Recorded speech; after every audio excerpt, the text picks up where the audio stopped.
We'll get started.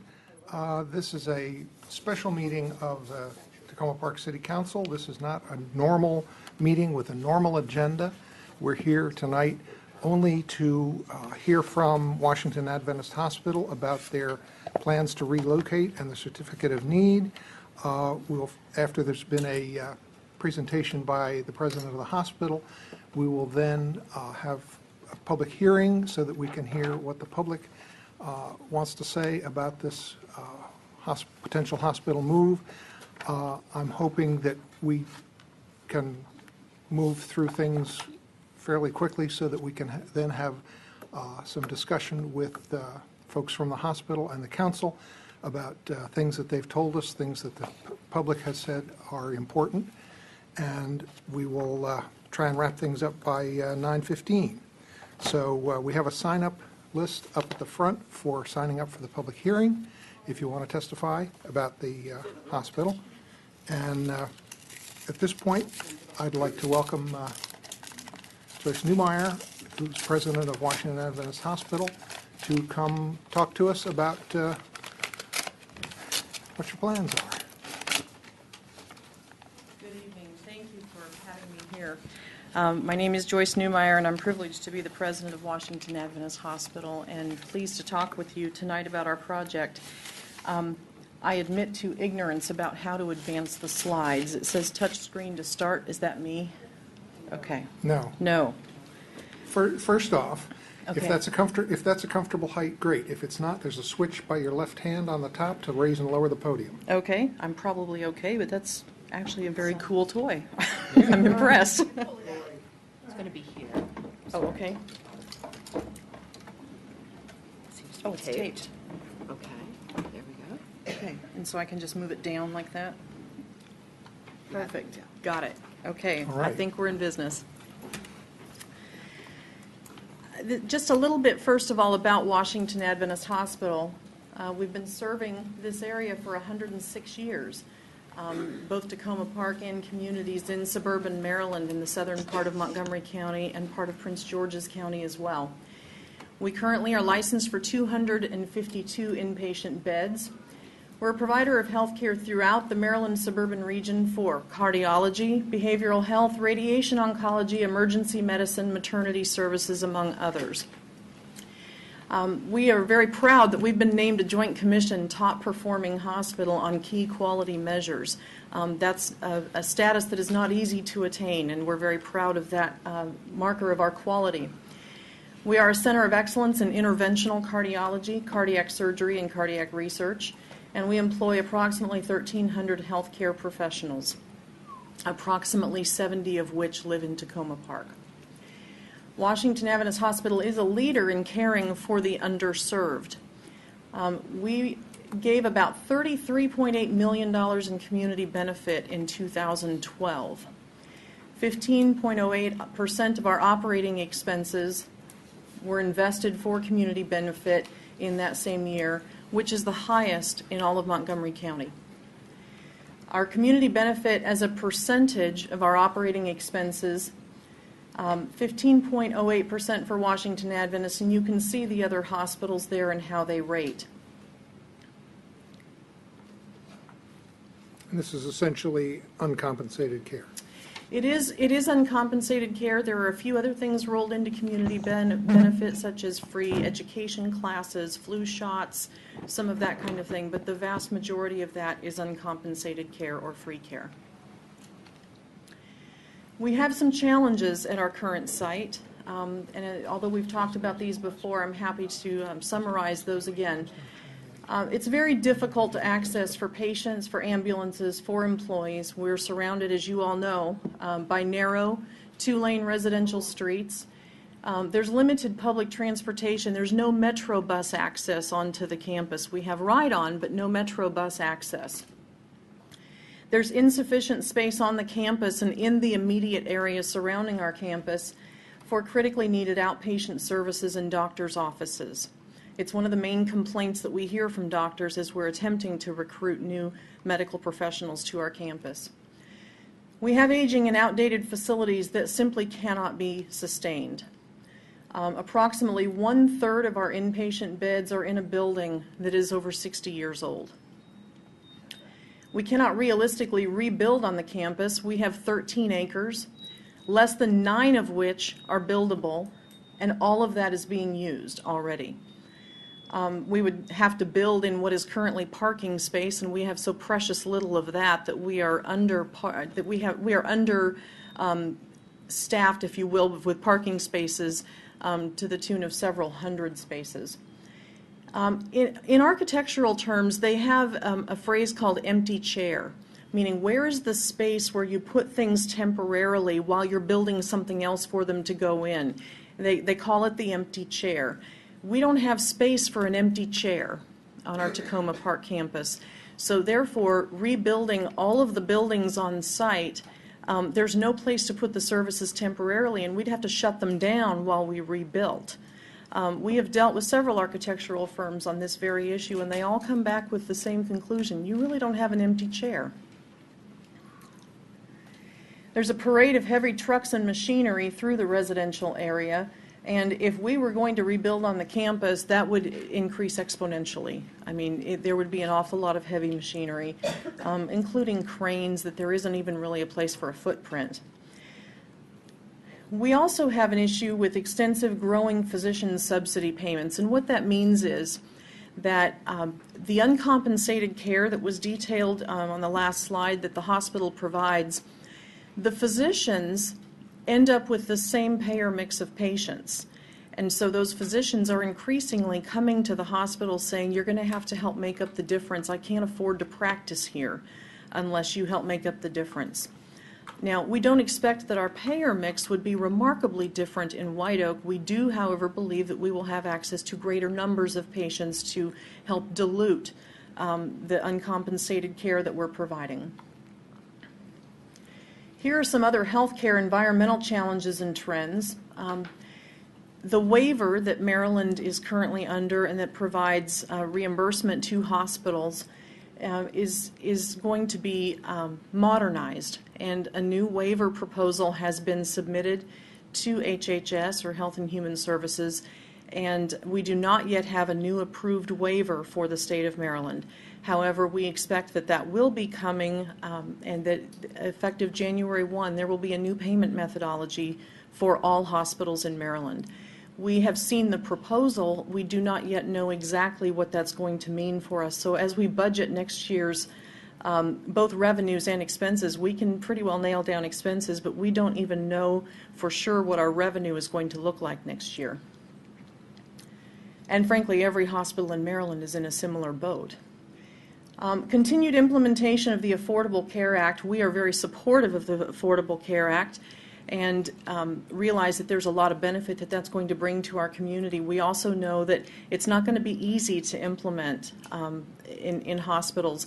It's going to mean different kinds of care being provided out into the community to help care for the health of populations, as opposed to a sick care system, which is what we're accustomed to now. We will see a continued growth in outpatient services.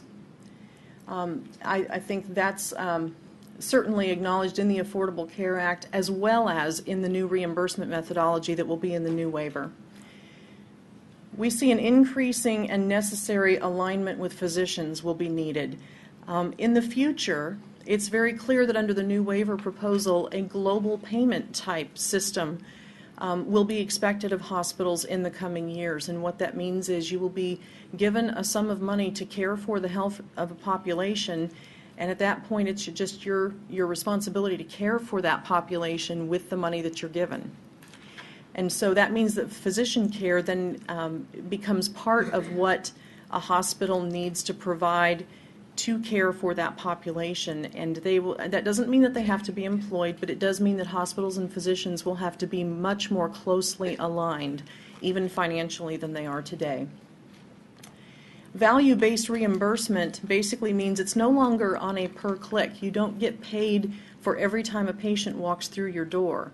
You get paid for the value that you bring to a community in providing health for that population of people. There's also in this area a very significant aging of the population that is predicted, that those 65 to 74 years of age, that would grow 71.5% between 2012 and 2022.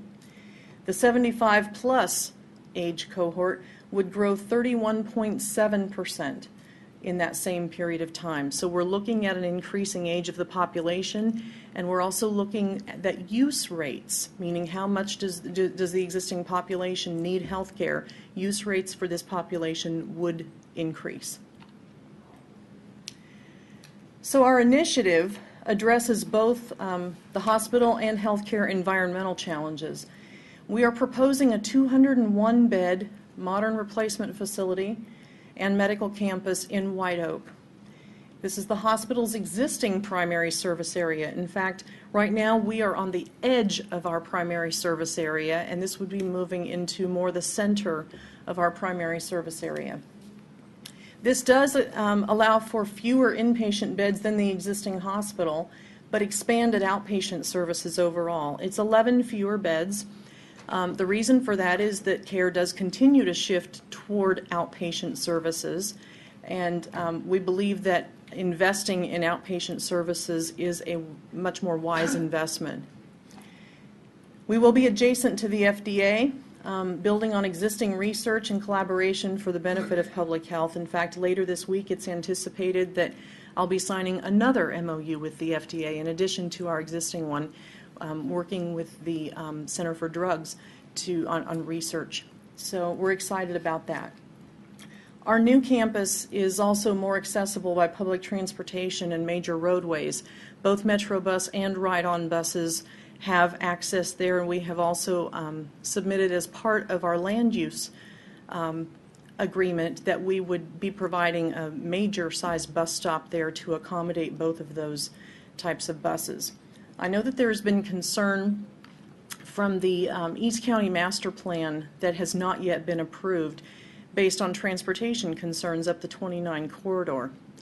It's important to note that Washington Adventist Hospital has received all of the land use permissions that we need to build on that site in White Oak. And so the traffic concerns that would be related to our hospital have already been taken into consideration and the plan approved by Capital Park and Planning. So the concerns related to the East County Master Plan not yet being approved do not include a concern about Washington Adventist Hospital. We already have the approvals we need. Our plan also addresses the needs of our area's aging population, senior-friendly services, better parking, making it easier to get in and out of the facility. Right now, just coming to Washington Adventist Hospital for outpatient services can be an all-day event by the time you park and get inside and then go down into the depths of the organization to outpatient services that really should be front and center and easy to access. We will retain our campus in Tacoma Park for robust community-based healthcare services, and I'll talk more about that in just a moment. We believe that hospitals in this region need to be very strong for their communities. Inpatient care is changing, but it is not going away. We still have a very strong need, and of course with the aging of the population, the need for intensive care services is not going to go away. So we don't see inpatient care going away. We just see a shift to outpatient services that's been happening for years, that will continue. Here are some differences between our current proposal and the last proposal that we had submitted. The capital costs are significantly less. Our current project is being proposed at $373 million. That includes $33 million for renovations in Tacoma Park. Now, admittedly, most of that will be infrastructure kinds of renovations that will ensure that the buildings will be sound moving forward for many years. It is not the kind of renovations that would allow us to continue to stay there providing acute care inpatient service.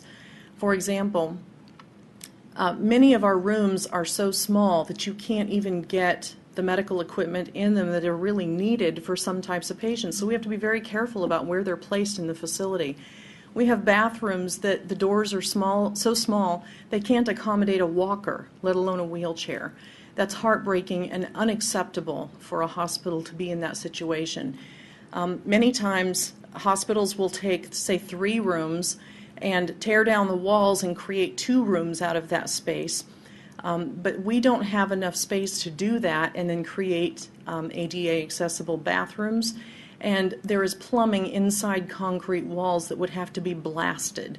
It is simply too expensive and impractical to renovate in place, and yes, we have looked at that significantly.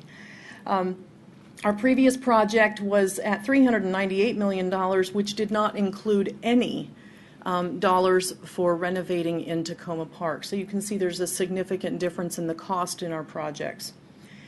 Before we had proposed 249 beds, and now we're proposing 201 beds to be built in White Oak. That is 11 fewer beds plus the difference of a 40-bed psychiatric unit, which we would continue to have here in Takoma Park, along with the outpatient services that support the psychiatric beds. So that's the difference between the 249 and 201 is the 11 beds we would decrease plus the 40 beds for psychiatry. Takoma Park services, more of those services. I know the last time around we had proposed that some services on the campus would be provided through partnerships, actually most of the services. We have changed our proposal to where most of the services will be provided by and administered directly by Washington Adventist Hospital. So there's much less reliance on leased space from external parties. The square footage of the replacement facility, originally we had planned that to be 565,000 square feet. We're now proposing 428,000 square feet. Again, a smaller, more efficient facility with fewer beds. Financing, the first time around, as we all know, the financing that was going to be required was going to use HUD or FHA insured bonds. At the time that the proposal was submitted, we were at the height of the financial meltdown, and you couldn't find conventional financing for much of anything. That is a pretty tough way to go, and I actually understand the Maryland Healthcare Commission's concern about that financing plan. This time, traditional tax-exempt bond financing is very available to us, and so we have that lined up. I can't tell you that we need a CON before it can be completely a done deal, but we have talked with those who have assured us that they don't think we're going to have any problem with the financing. Washington Adventist will provide robust health care services in Takoma Park. This is our home, and we have no intention of abandoning health care on this site in any way. There will be 126,000 square feet of renovated space on the Takoma Park campus. We'll be providing shuttle bus service for staff and visitors between Takoma Park and White Oak.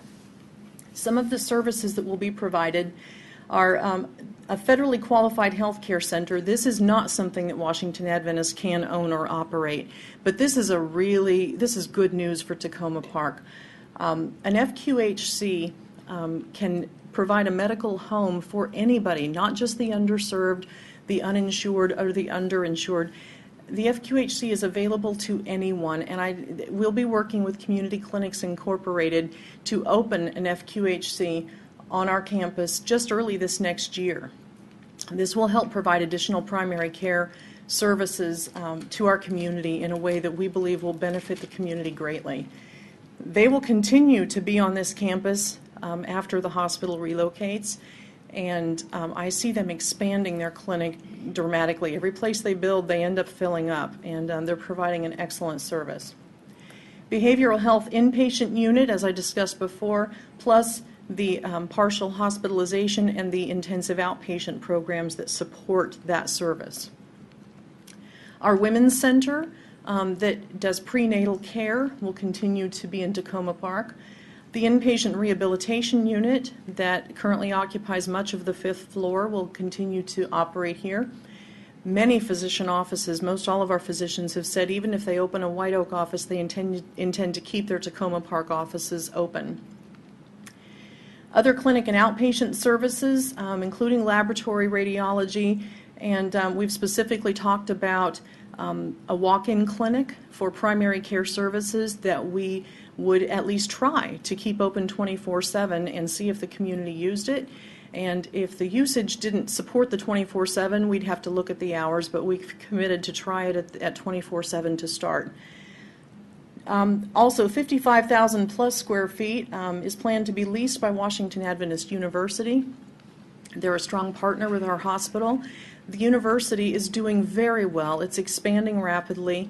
We're very proud of what is happening on that campus, and they need more space. They're very space challenged, and so our relocating the acute care hospital would provide them the opportunity to expand both educational space as well as administrative office type space.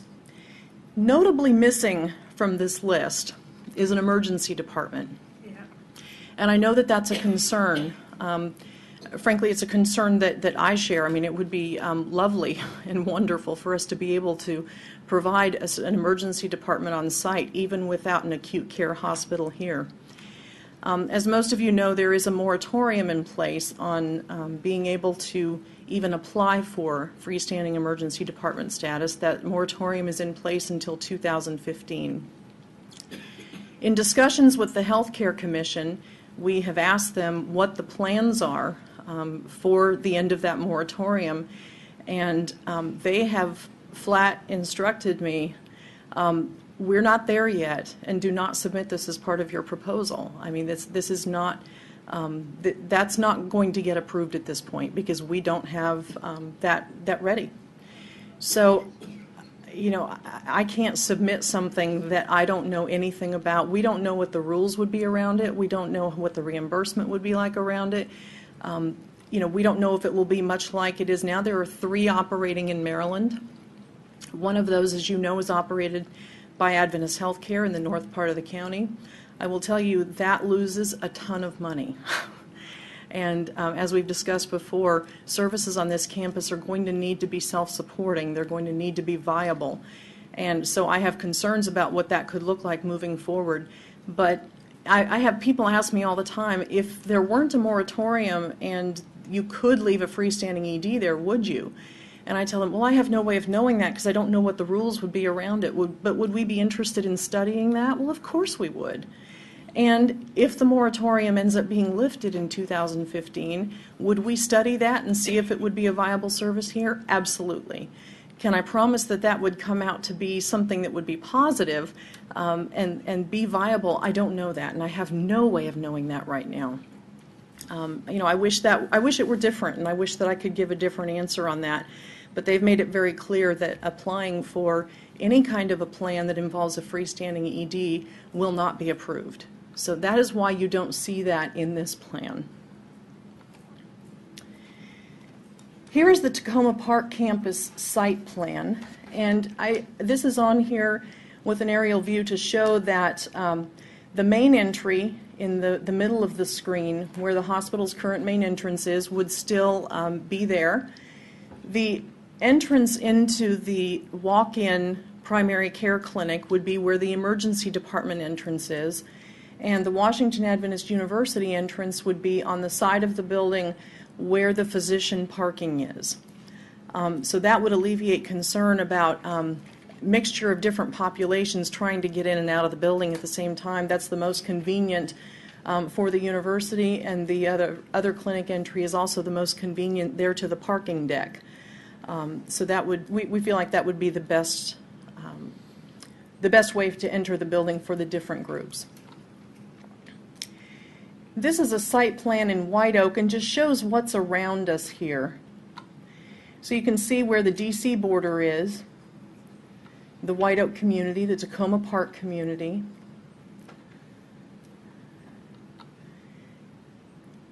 So where WA currently is, the Tacoma Park location. You can see WA White Oak, that's where our property is, right up there where the star is. Where the FDA's property is, the Life Science Village, and the East County Center for Science and Technology. So that's just kind of a map showing the 2 locations. They're about 6.5 miles apart.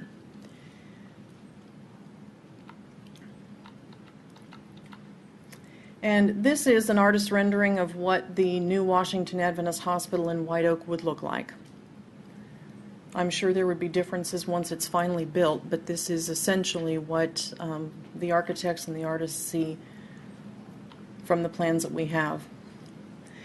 We see that there we'll be able to do enhanced public health research. The FDA and Washington Adventist, as I already discussed, have signed a formal MOU to collaborate on medical research and have plans to sign another one even later this week. We're already working together on testing of medical equipment and other initiatives, and public health research partnership opportunities will accelerate in the new location. We're very excited about that. We filed our required certificate of need application on October 4, and we are currently working with the Maryland Healthcare Commission on follow-up questions to the application, which is a normal part of their process. So our process over the next few months is continued working with various state regulatory agencies on the approvals required. We need the cooperation of 3 different state agencies that involve licensure and rates and the certificate of need to actually be able to then move the hospital. So that is where we're spending our time right now. We ask your support in this, and this is why we believe our project merits support.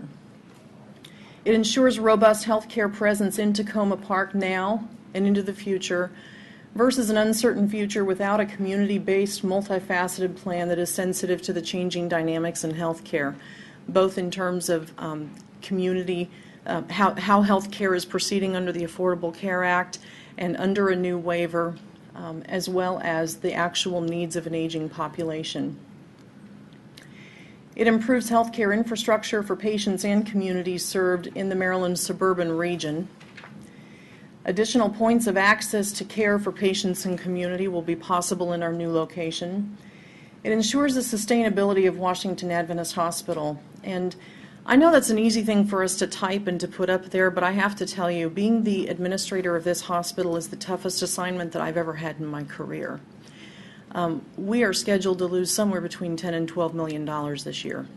It is not sustainable in place. The current facility that we have will not sustain the future. And I don't mean to offer any scare tactics. It's actually not necessary to do because the reality is scary enough. This is getting to be a real challenging place to run, and we have to have a new plan to be able to be sustainable into the future. We have a unique opportunity to create world-class synergy amongst healthcare and research and biosciences in our new location. And there will be job creation for the state and the region. That is the end of my presentation, unless you have any questions before public comment.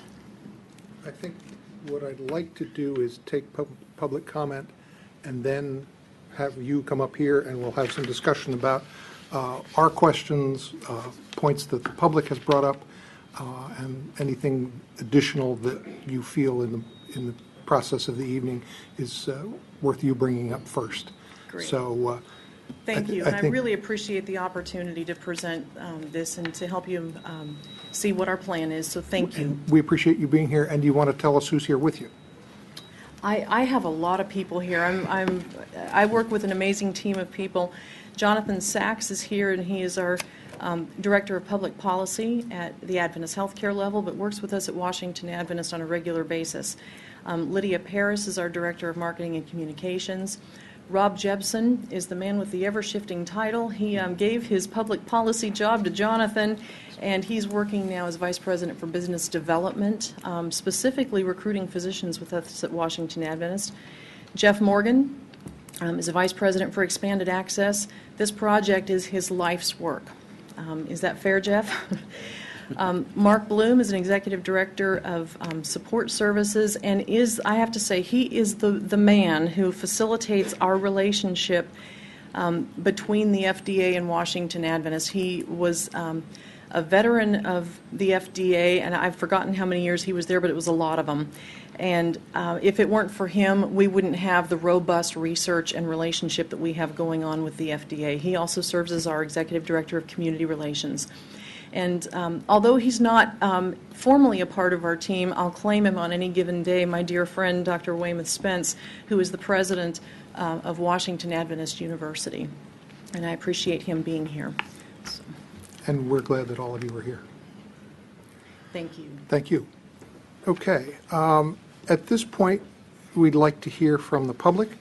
I do have a sign-up sheet where people have signed up, and just a reminder that this is a public hearing about the relocation of Washington Adventist Hospital. And for people who have not signed up on this sheet, if you'd like to speak, we'd really appreciate it if you'd sign. I'm assuming there's another sheet over there?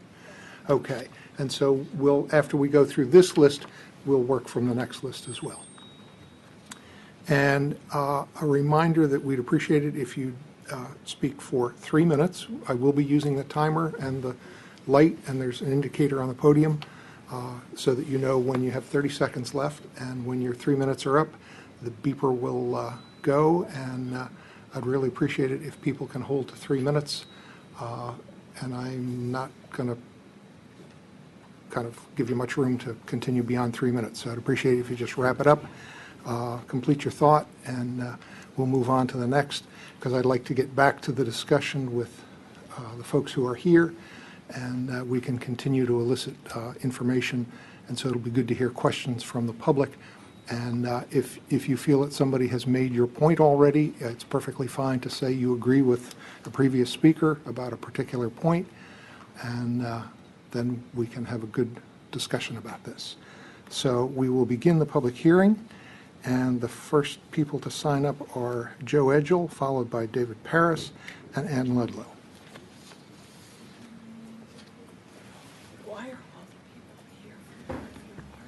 Mr. Mayor, council members, Joe Edgell, 1001 Elm Avenue. I know I've spoken to you before on this issue, but I'm here again because I want to emphasize the importance of this. As you all know, my partner's had some significant heart problems, and we've used the emergency services at Washington Adventist Hospital. They were great, actually. I don't think they're so great now that they want to move, but they certainly were great when we went there for care. I think it's really, really important that emergency services be maintained at this hospital. I mean, I frankly don't really care about much else. Why is that important here? I did a little check at the beginning of the meeting while we were talking about the travel times to Holy Cross Hospital and the new Washington Adventist Hospital. And this wasn't even at peak traffic times. It was 13 minutes to get to Holy Cross Hospital from here and 20 minutes to get to the new Washington Adventist Hospital campus. I think it's fair to say that a person with a heart condition would be dead even if that was half the time. I know that Washington Adventist Hospital is concerned about having the request in their plan for fear that it would be denied, but I'm not sure that is sincere. And what I'd ask council to ask during the question and answer session is if we, the citizens and the council, ask our state delegation for a law change that would allow them to have this in their application, would they support that law, or would they put their lobbyist against the public effort to change the law and oppose us in that effort? I think it's important, and it's something that I personally would support. I'll call Jamie Raskin, I'll call the rest of the congressional delegation, Tom Hucker, happy to talk with those folks and emphasize the importance of need. And I'll do anything that Washington Adventist Hospital wants to help support maintaining emergency services here. Thank you. Thank you. David Paris, followed by Ann Ludlow and Catherine Tunis.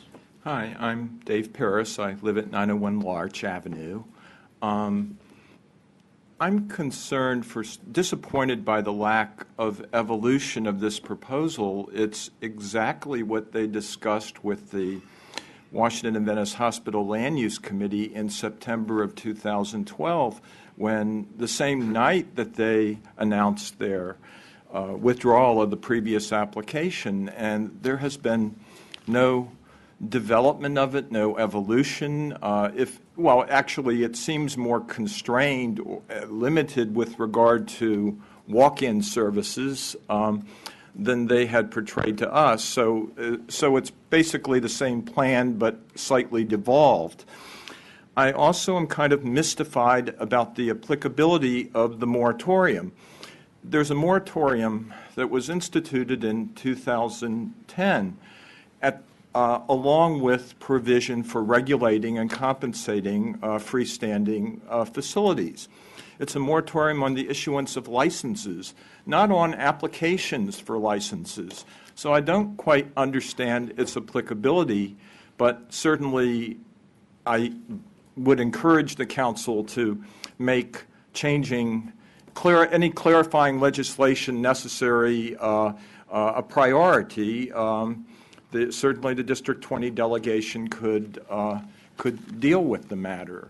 The other matter is the Germantown. They could even today, without any question or even getting into the moratorium, approach this by putting in an application similar to what they did in Germantown in 2003. That they put in an application. This was before freestanding units were adopted by the state. They put in an application for a 6-room hospital. The rooms were simply to satisfy the requirement that an emergency facility be attached to a hospital. That certificate of need application was turned down in 2004, and within a few months, the Montgomery County delegation sponsored a bill to authorize a freestanding facility at Germantown. That's what led to the development of that facility and to the eventual law which is in place today. So the regulatory scheme is underway.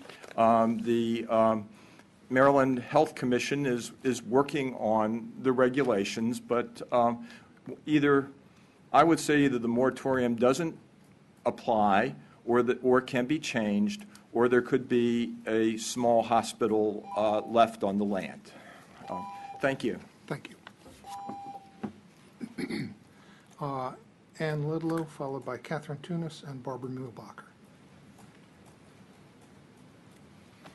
Good evening. My name is Ann Ludlow, and I live in Victory Tower at 751 Carroll Avenue in Tacoma Park. Victory Tower is an independent living apartment building for seniors and for those with disabilities. Many of us appreciate having a hospital close to our home, and it has served many of us. Residents have expressed some concerns. One about the hospital moving, even though we recognize the need for expansion and more up-to-date facilities at the current one. One concern is that the Montgomery County Fire and Ambulance Service transports people in need to the closest hospital. After Washington Adventist Hospital moves, the nearest hospital will be Holy Cross in Silver Spring.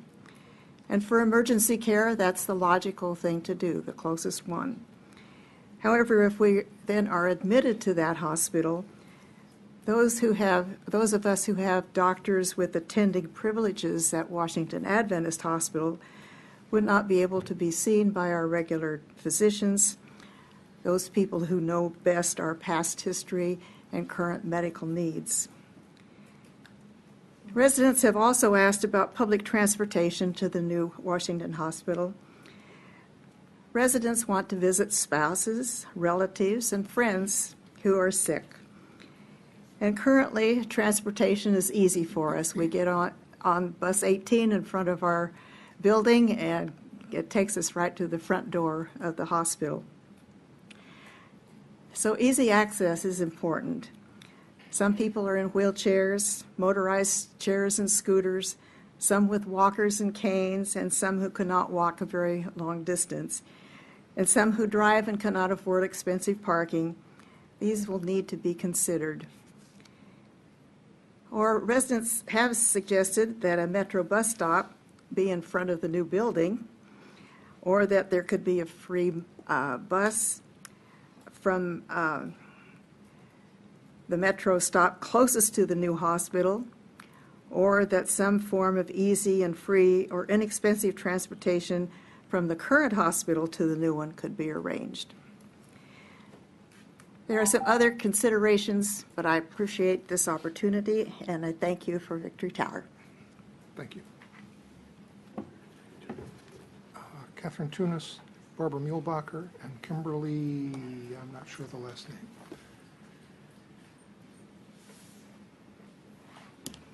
Hi, I'm Catherine Tunis, and I'm president of the South Oswego Citizens Association. We've sent our testimony to council earlier today, but I want the citizens who are here to see it and also make sure it's on the record. In our October meeting, we discussed this topic, and the members voted unanimously to make two requests of the city council. One is to make every effort to maintain the full emergency room services on the Takoma Park campus, and two is to establish a citizen hospital committee to research issues and advocate for the community needs and interests throughout the con process and beyond. Again, this is to make sure that the community needs and interests are maintained. Maintaining full emergency room services in Takoma Park has been a priority of the community since WA first discussed renovating its facility years ago and then discussed moving. Emergency medical services is the greatest local need identified by the 1912 WA Relocation Citizen Survey. For most of the community, the emergency room is a life or death issue, especially in cases of heart attack, stroke, serious injuries, even asthma and allergies. Distance and traffic and getting to another emergency room could take too long in these types of emergencies. The local emergency room allows patients to maintain ties with family and friends in the community, again, making it much more easy for them to get care. For those who live alone, not having the emergency room may mean that they would delay their care, which could be very risky for their health. Women who need an emergency abortion or emergency contraceptives are not likely to get that at Holy Cross. Having the emergency room nearby in our community is a valuable community asset that has a significant positive effect on the quality of life in Takoma Park, as well as our property values. The proposed primary care facility, which is what is being proposed for 24/7, not emergency, it's initially proposed to run 24 hours, but it's not the same services, it's not regulated, it doesn't have the same diagnostic capabilities, and they could change it at any time and we would have absolutely no recourse. The con does not even request keeping the emergency room. I understand that the process is underway to evaluate whether they will allow these freestanding emergency rooms not adjacent to a full hospital. If we wait until that process is resolved, it will be much too late. The 2010 law, from what we understand, does not prohibit them from including the request in there to maintain the emergency room services. It's only 18 and a half months away to 2015. And that's just the blink of an eye in the process of a con. I don't think that the staff of the Health Commission can tell people something beyond what is in the law that they can't apply for an emergency room. We need to insist that the con request include the emergency room now if we have any hope that it will be approved. If we do not ask for it and demand it, we will certainly not get it. The law does also not prohibit the General Assembly from intervening in this process. SOSCA urges the Council to work with the District 20 delegation and make keeping emergency services in Takoma Park a 2014 legislative priority. We also urge you to establish the committee, the Citizens Committee, to work with you by January, by next month, so that we will have an ongoing process and we will be able to bring you the community's views and represent them. So thank you very much. I hope for your support. Thank you. Barbara Muehlbacher, Kimberly, last name I can't read, and John Robinette. Barbara Muehlbacher, 1001 Elm Avenue. I'm one who's had significant heart issues, and I've ended up at Washington Adventist Hospital on emergency basis, and they probably saved my life twice, but probably only because they've been close. And if I had to go further away, I may not be here today. So I think it's extremely important to have an emergency based service in Takoma Park, and it can definitely be a matter of life and death for a lot of people around here if they had to go any further. I don't think that the moratorium should be a reason not to look into the application of an emergency service here in Takoma Park. Even if the moratorium is in place until 2005, I urge the hospital to get things in line for the application, to have it ready by then, and not just wait until the moratorium is dealt with in 2015, and then we will look into it if it is feasible for an application. That would be way too late. I also encourage the council to deny any application of the hospital to move unless there is a provision for the ER in place, or having some other form of another plan in place to keep an ER or another hospital entity in Takoma Park itself. Thank you. Thank you. Kimberly?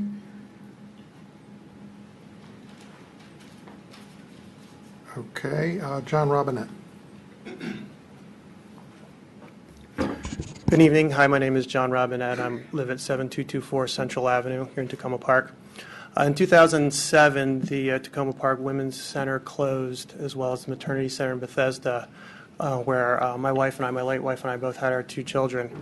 And after that happened, my late wife, Amy Polk, who I think some of you know, became very involved in trying to create a grassroots movement to restart or create a midwife-led birth center here in Takoma Park or in the area.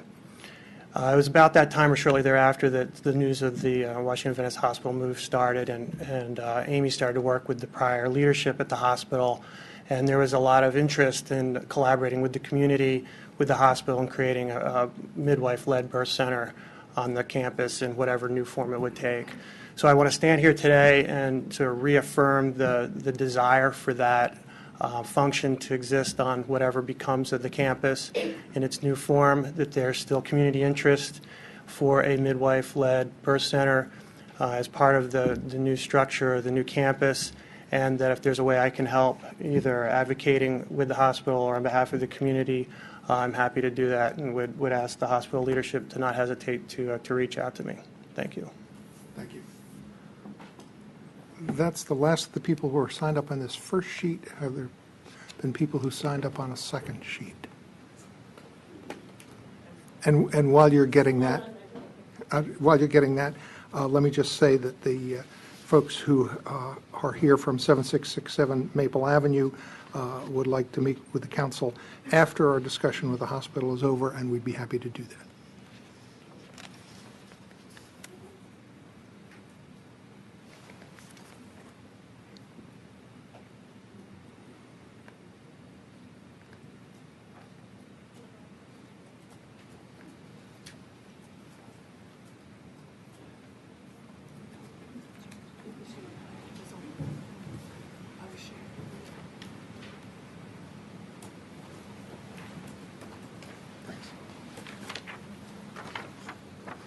Okay, Marty Ittner, Mary Rooker, and Elizabeth Wallace.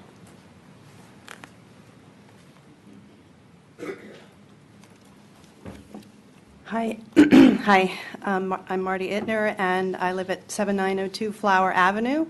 I'm also the steward of Section 2 of Sligo Creek for Friends of Sligo Creek.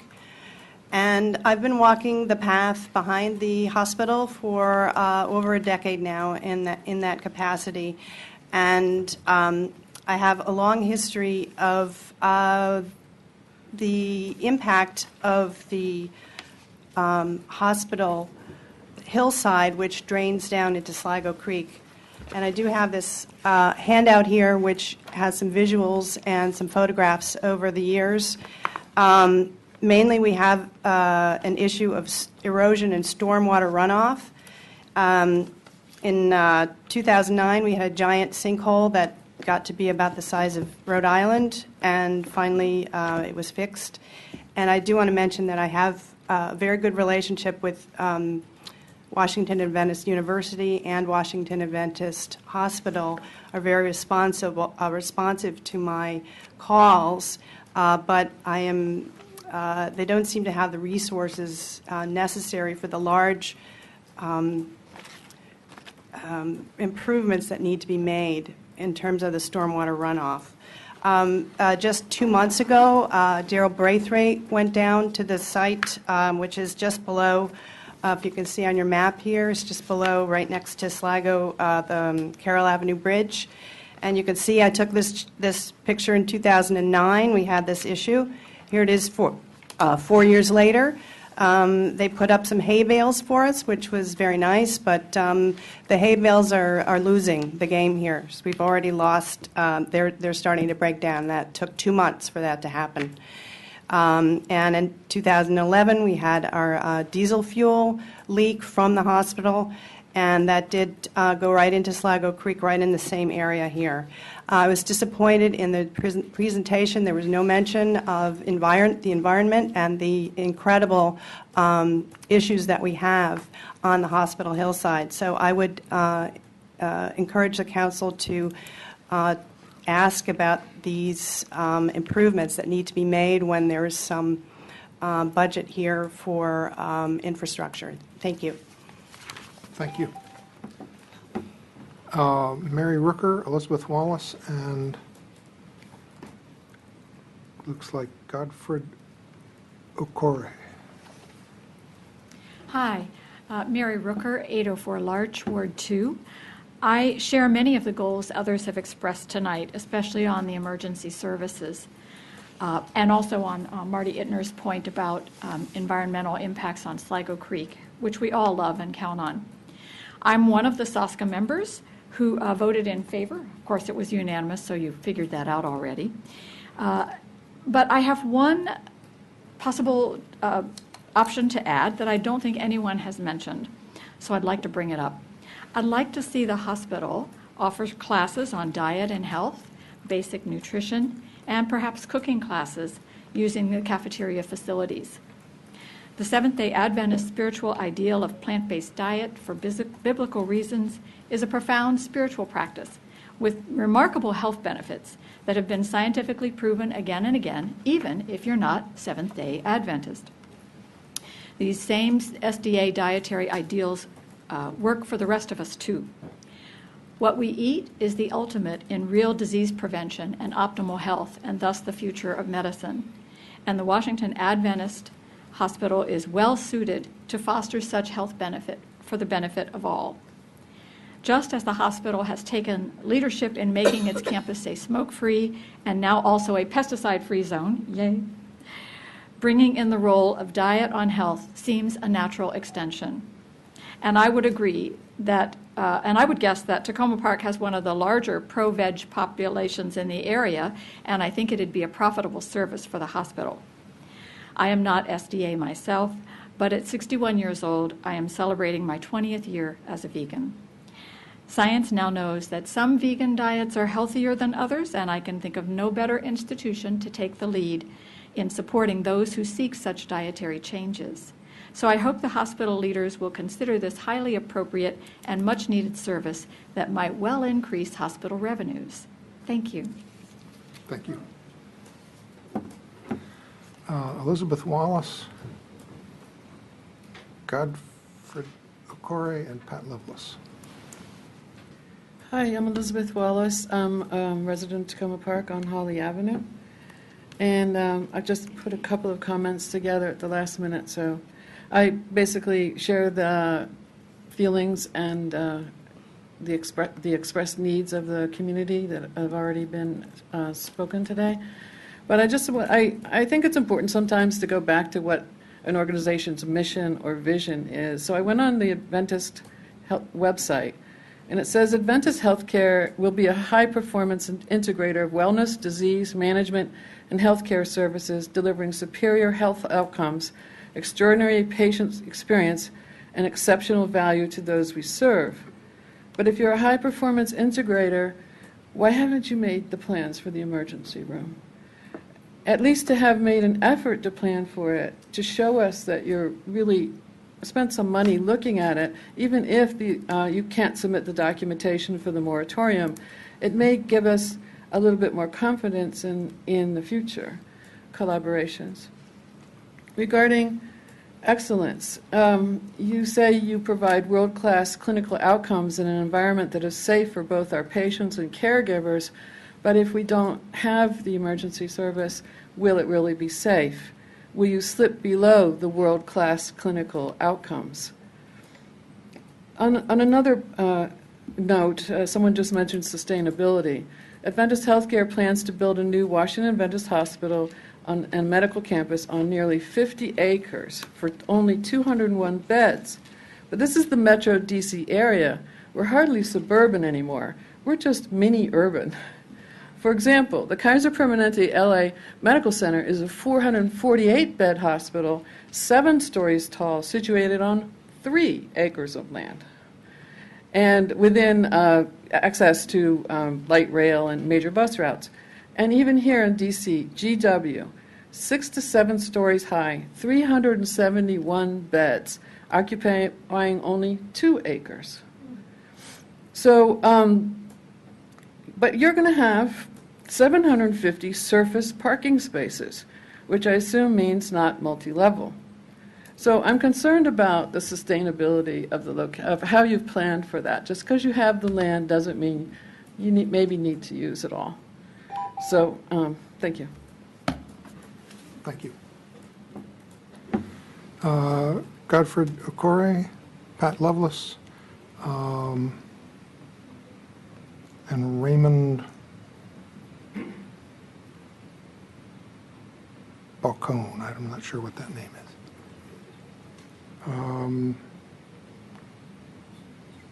Godfrey? You got it? Okay. Pat Lovelace in the back.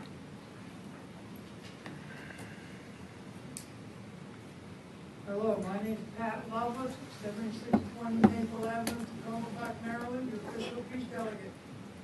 One concern I have about the hospital moving is they saved my life numerous times. They saved my limb numerous times. And I don't know what's going to happen if they move to another area and like somebody said, the ambulance service has to go to Holy Cross all the way to White Oak. I don't know if I would have made it when I had that blood clot. I probably would not have made it, or I would have been brain damaged from the lack of oxygen. I don't know what would have happened if I had to go all the way up and back and forth to have open heart surgery. I had a quadruple bypass graft back in 2008, and it was done at Washington Adventist Hospital, and they did a really good job. And even though they had a few minor complications, if they had those complications in another area, would I have survived it? You know, I do not know. And I think, you know, the people should think about that before they move. I'd like to see this campus stay the way it is, and then open the other campus and gradually transfer the services. Another question I have is, does behavioral science and behavioral health have to do with just psychiatry, or is it neurological treatment and addiction treatment and other treatment too? I'd like to know that, if that's just what behavioral treatment is, or is it all of those to the above? And I'd also like to know, why can't they have a behavioral treatment center at White Oak also? Because the beds for that are going to be needed as time goes on, and people get older, and the times get rougher. It's going to be needed for psychiatry in your area too, as well as our area. I think that should be looked into. Thank you very much. Thank you. Raymond Balcone, and I believe the last one signed up, Zoa Tafik, is at 7667 Maple. So did you want to comment on the hospital? Okay. That is the completion of the public hearing signups. Is there anybody else who wishes to testify about Washington Adventist Hospital's relocation? Okay, I'm not seeing anybody. Let me make sure that people understand that this is going to be a continuing conversation. The City Council is going to continue to be looking at this. The certificate of need process is going to go on for some time, so this is by no means the end of this conversation. In some ways, even though we've been dealing with it for years, it's the beginning, since it's the renewed certificate of need process. So there will be additional opportunities for comment, and of course the council welcomes your comments anytime, either at public comment at a city council meeting, or your written comments either by regular mail or email, or however you want to get them to the city, or to your council member, or to me. At this point, I'd like to invite Ms. Newmeyer or anybody else who you want to have join you come up here, and we can kind of have some questions and discussion about, sure, with things that we've thought about and wondered, the points that were brought up by the public during the public hearing, things that you heard that you want to comment on. I know there were a couple of points that came up during the public hearing, some of which may be simpler than others to answer. Certainly a profound concern about how to maintain emergency services and urgent care facilities at this current location. I think some of what you were talking about may not have been as clear to folks about the regulatory situation that the hospital finds itself in trying to work out what might happen next, both from the Affordable Care Act, from the state of Maryland, and how the state of Maryland regulates health care. It may be helpful to flesh out a little bit about what you're dealing with. And then some of the simpler questions were about what might happen for people who have doctors who are attending and don't have privileges, at Holy Cross being the next closest one, if there's anything that addresses that concern. The stormwater improvements and environmental questions, whether the cafeteria is going to continue to be open and how that's going to be used, and whether that would tie into potential classes, and whether the behavioral services might include neurological and other services. So those were just some of the things that I heard. And if you want to talk about some of those things, and my colleagues, I'm sure, will have questions, but we can have kind of a discussion about all of these and more.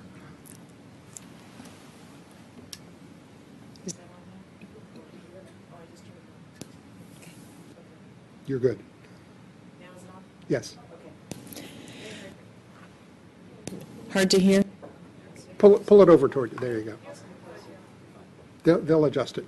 Let me first address the issue of the emergency department, freestanding emergency department moratorium. I wish I had different information on this for you, but there seems to be a misperception that we are allowed to apply for this even though it's under a moratorium. We are not. I have been given very clear instruction from the Maryland Healthcare Commission. Don't apply for it. We can't grant it to you. It's not approvable. And so even having it in the plan as something we would like to do once the moratorium is lifted, we have clear instruction, do not submit it. So I can't submit something that I have clear instruction not to do. In addition, under the new waiver, and I talked a little bit about that. Let me back up a bit. Maryland hospitals are paid differently than any other state in the union. Medicare and Medicaid services are paid on a prospective payment system for the most part, which basically means we submit bills for services, and then those bills are paid, and then you settle up on the cost of the care with the federal government at the end of the year by filing a cost report. In Maryland, it works very differently. We're under a waiver that has been in place since the 70s. And that means a waiver from federal Medicare, Medicaid programs. Now, Medicaid programs are state programs, but much of the money comes from the federal government. And so under our waiver, we have a rate-setting system here where the state sets what hospitals are allowed to charge and be reimbursed for hospital services. Essentially, the federal government gives the state the money to run the Medicare and the Medicaid programs, and we are paid under the rate-setting system. It is unusual in Maryland. For example, it's an all-payer system, meaning a Medicare, a Medicaid, a Blue Cross, a Cigna patient, patients with those insurances, it all pays the same. It doesn't work like that in other states. This has certainly been wonderful for Washington Adventists because over 70% of our business is government pay or Medicare, Medicaid services, and we would receive less money for that in another state than we do here. The waiver, however, we have to prove as a state that we only spend a certain amount of money as compared with other states and what they spend on Medicare services. And we have been, as a state, in danger of breaching that waiver, meaning spending more money than we're allowed to under the waiver agreement with the federal government. That is why the waiver has been, there's a new proposal to modernize the waiver and change how hospitals are paid. There's nothing in the waiver about freestanding emergency departments. And so that would have to be addressed separately by the Maryland Healthcare Commission as well as by the HSCRC, or the Health Services Cost Review Commission, which sets rates for hospital services in Maryland. Contrary to what one of the public comments was, they are not working on the regulations for freestanding emergency departments. I know that because I've asked them. So at this point, we couldn't even do the assessment to propose. When we proposed to the Maryland Healthcare Commission a service to provide in our certificate of need, we have to show that that will be profitable within 5 years.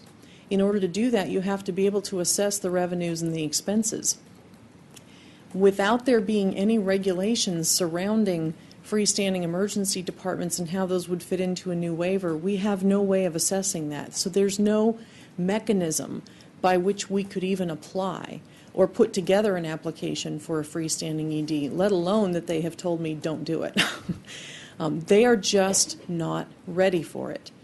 One of the folks making public comment asked if we would be opposing if the citizens of Tacoma Park asked the delegation from District 20 to put forth a law changing the circumstances. Would we oppose that? No. Frankly, I'm not in a position with a certificate of need before the Maryland Healthcare Commission to be the flag bearer for it. Given that they have told me, do not submit an application for this. But would we oppose it? No. If freestanding emergency departments were currently allowed beyond the 3 that were previously approved and before the moratorium, if they were allowed beyond that in Maryland, we would have already assessed this and studied it and tried to figure out if we could provide it in Tacoma Park. But we don't have the means by which to do that. So if I would have wanted to do that, but there's no way that I can do that at this point. And is there any way you can, even though it's physically removed by maintaining kind of this 2-campus configuration, is there any way that it can be seen as part of the overall Washington Adventist Hospital in 2 locations, and therefore the emergency room isn't kind of freestanding? We asked them about that, actually, and said, can we provide hospital services in 2 locations under the Washington Adventist license? And it's kind of a long story how they got to know, but they got to know. They do not want to, and they don't want to create new hospitals with new licenses. So there was an idea about, actually the Germantown Emergency Department had originally proposed not 6 beds, but 5 beds. To be a small hospital, if you will, then that would have an emergency room attached to it.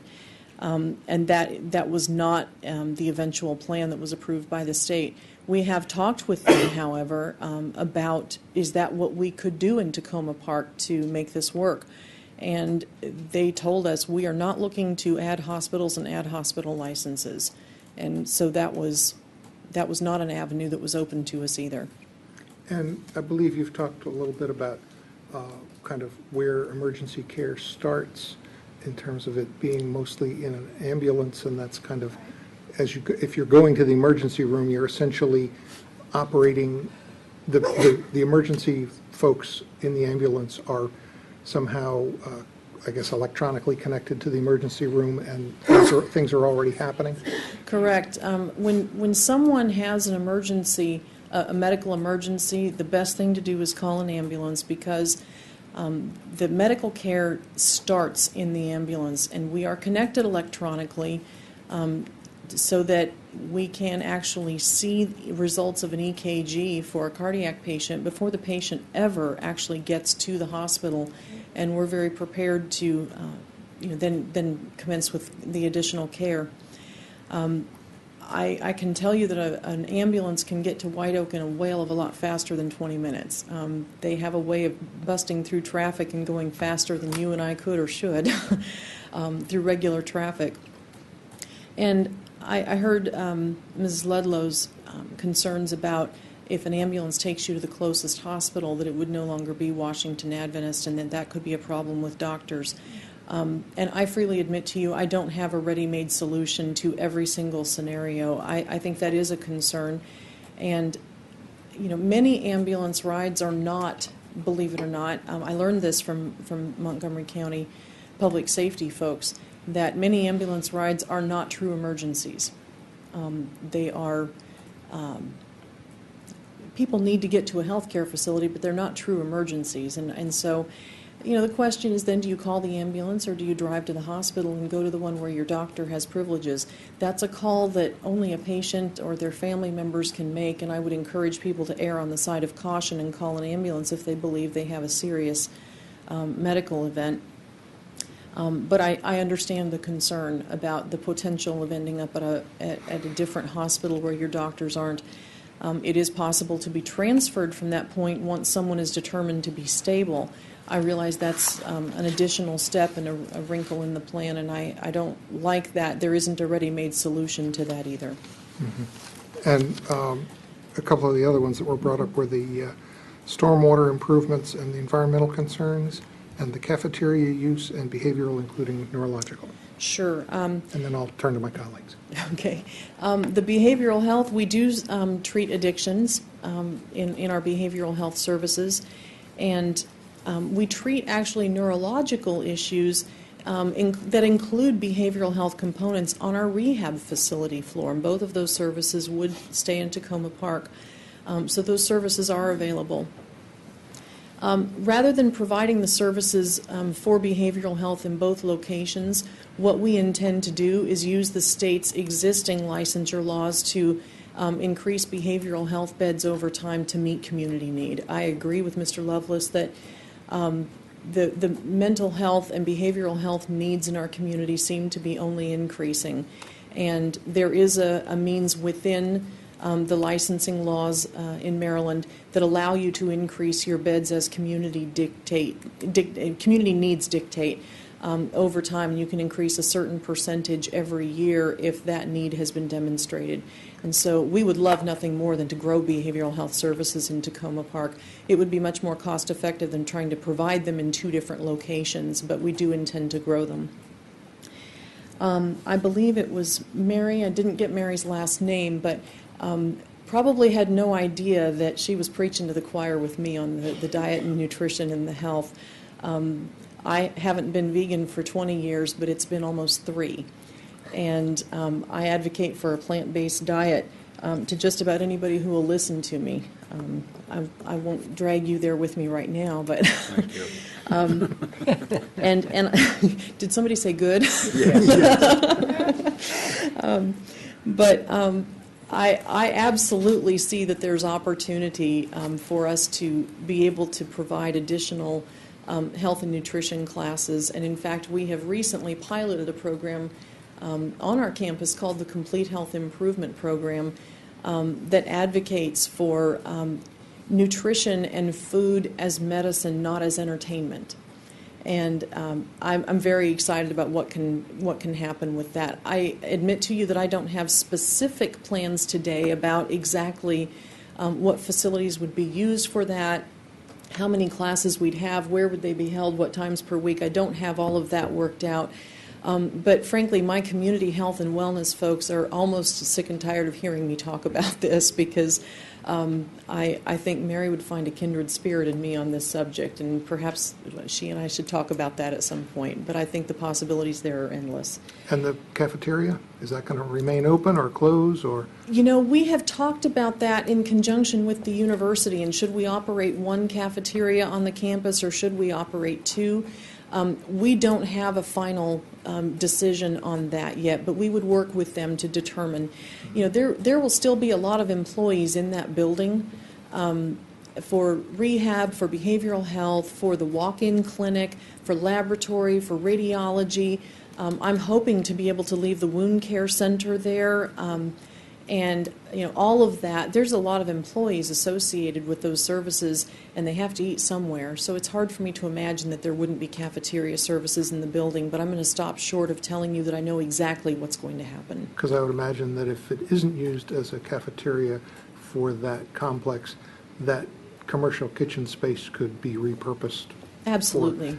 As some other kind of commercial kitchen for any number of models that I know have been talked about in the community. Absolutely. I do feel like, though, even if it stays open as a commercial kitchen, serving the employees and the public, the patients, the family members in and out of that building, I don't see that as a barrier to us providing health and nutrition classes in some way on the campus. There are numerous ways to do that that don't have to involve the commercial kitchen. Okay. And the last thing I heard was the stormwater and other environmental. We continue to study the stormwater needs. We've discussed these with the university as well, making sure that we develop the campus in a way that makes sense for both organizations. And stormwater management comes up every time we plan any significant, or discuss any kind of significant building or relocation of buildings on the campus. Again, I don't have a final plan for that worked out, and you know, actually, Marty Etner, I really appreciated that she said that she had a great relationship with both the hospital and the university, because we believe the same thing as with her. And so I appreciate that we all share the same goal of protecting the valuable resource and environment of Sligo Creek. We have a problem right there with some hillside washing, and the staff couldn't be more clear about how I feel about the priority of getting that resolved. I'm actually waiting right now on a final plan from a consultant that came and met with our environmental services staff, the facility staff, and city administration. And I have not yet seen that plan from the consultant who met with them beside the creek, but I'm waiting on that. And just a quick question for either the city manager or the deputy city manager. Am I correct in remembering that stormwater improvements can be triggered by a 5,000 square foot disturbance, that could trigger something, or is that not what's pertinent here? It's probably not the best answer. Okay. Something else that was brought up was our building on the 49 acres in White Oak, and I want to be clear that there's a lot of that acreage that will not be built on. In fact, we have a lake in the middle of it that uses up a bunch of that property that we intend to build walking and exercise paths around the lake. I've already got residents over there asking me if they can fish out of it. We intend garden space outside the backside of the hospital along the lake. And in addition to the hospital, which again is a smaller footprint than we had originally intended. Actually, the footprint is largely the same because the land use is that requires that we have a particular plan, and we need to follow that plan. But there is less square footage in that building. I will tell you though that we have made very judicious use of the footprint to be sure that we're not using up more of that acreage than we need to. There is room for medical office buildings, which is something we lack now. We had originally planned for 2 parking garages on the site. Doing the surface parking is not seen as our long-term goal. We would prefer to have parking decks that go up several stories and use up less footprint. What we're trying to do is be sure that we keep the capital costs down and be good stewards of the healthcare resources in not building both garages right up front, but I do not see the surface parking existing long term. Of course, I can't predict the future, but I can tell you that that's just a That was not in our original plan as a stopgap measure to be sure and help keep the project cost down. However, we are trying to be sure that we leave a lot of that land in its natural beauty and natural state so that all can enjoy it. Thank you. Councilmember Smith. Thank you, Mayor. I want to thank you, Ms. Newmeyer, for coming out tonight, and I want to thank the residents for coming out in this cold and rainy evening. And thank you, Dr. Spence, for joining us this evening. I first want to say that Washington Adventist Hospital is a very important institution in Tacoma Park. It with Washington Adventist University are both in my ward, so I want to make sure that the future of the institution, we get it right. I have a couple questions. One is, how much vacant space will remain once you do the lease with the university and the clinic and some of the other services that you've thought about? I'm going to need to ask Jeff if we know that square footage. Just over 150,000 square feet would be vacant. Okay. And are you guys planning on talking to other entities to possibly lease that space? I mean, for me, I would love to see the university take more space, and whatever we can do to initiate that would be great, but that is, as you know, a lot of space remaining vacant in the city. I'm hoping the university grows so rapidly that they need way more than 55,000 square feet as well. I have personal investment in the university. Not only am I a board member as a trustee, but my daughter is a freshman at Washington Adventist University, and so I'm looking forward to many years of success at this university. Yes, we have talked about leasing space to others. We've talked with several different parties. Nothing is nailed down, and so I don't have anything to report to you. But we've talked with everyone from additional physicians who might need some space to long-term care kind of options. Nothing is nailed down yet, and it's hard to get anybody nailed down on this because, you know, we're talking somewhere between 4 and 5 years away by the time the new hospital is built and we relocated. And that's a long time away to make specific plans. But we do have conversation with those who might be interested in some kind of service on the campus there. So I don't intend that we would be leaving a lot of empty space with nothing going on there. Okay, great. I want to get to the certificate of need. The questions came back from the Maryland Healthcare Commission. Mm-hmm. The first question is regarding operating 2 campuses under 1 license. Can you, I know you don't want to probably discuss your entire strategy at this moment, but can you give us some idea on how you would articulate to the Maryland Healthcare Commission why it makes sense to keep the Tacoma Park location open with services and also build a new hospital? Well, we've talked with them about this at length on many occasions. And while they understand our not just desire but insistence that we continue to provide health care services in Tacoma Park, they find it messy. They find it a messy conclusion because they prefer hospital licenses to be on 1 campus in 1 location and tightly wound on the site, if that makes sense. What is very clear is that we are likely to end up with the services in Tacoma Park being under, currently like the rehab unit is under the rehab hospital license. It's not even under the Washington Adventist Hospital license. That's transparent to patients and family members, and how we handle that is they're part of the family, and we want that to be transparent to patients. But still the licensure is separate, and it's very clear that they don't want us to leave acute care services, acute care medical surgical services on site with 2 locations under 1 license.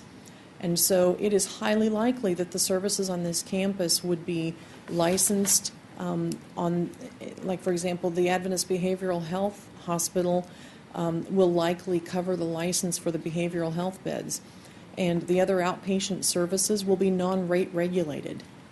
And so I don't know if that totally answers your question, but how we talk with them is how they're willing. The OHCQ, or Office of Healthcare Quality, provides licensure services.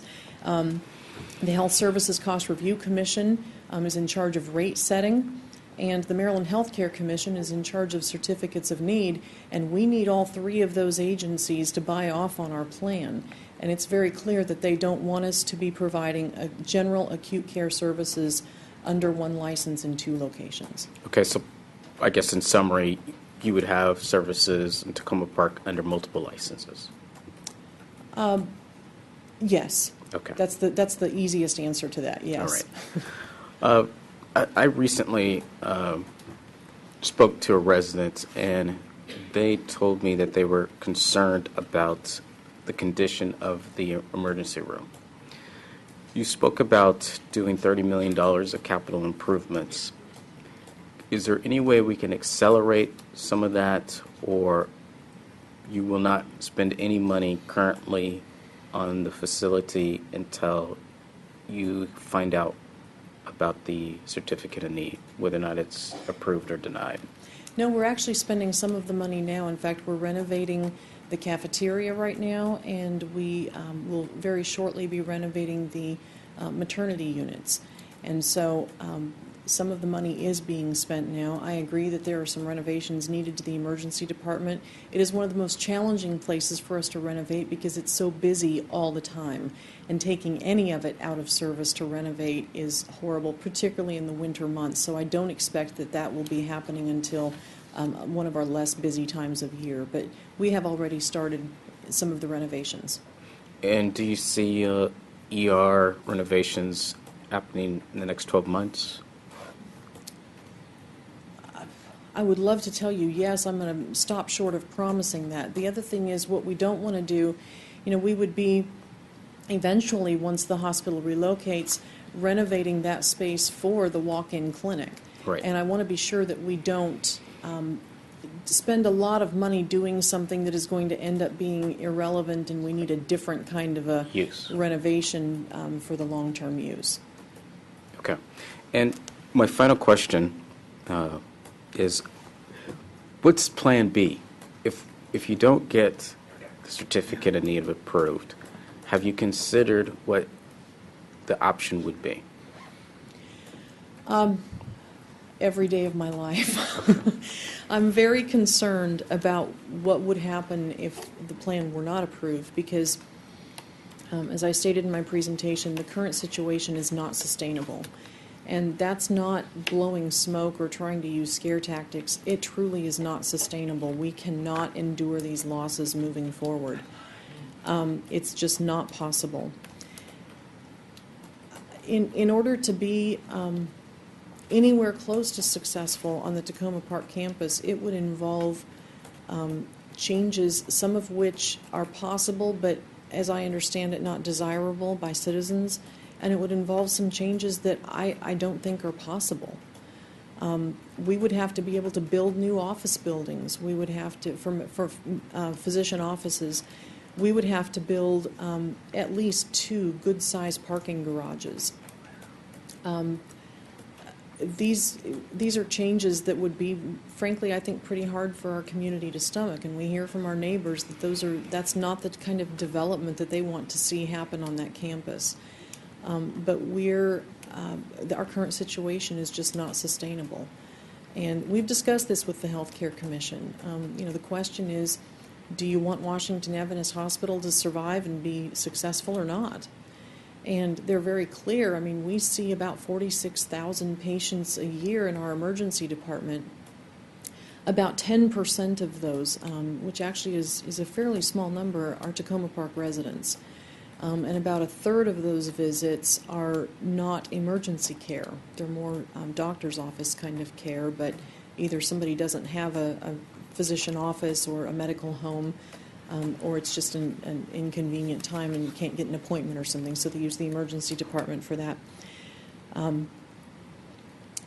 but they don't want to see us be unsuccessful, because there aren't any other hospitals around who can assume that level of volume.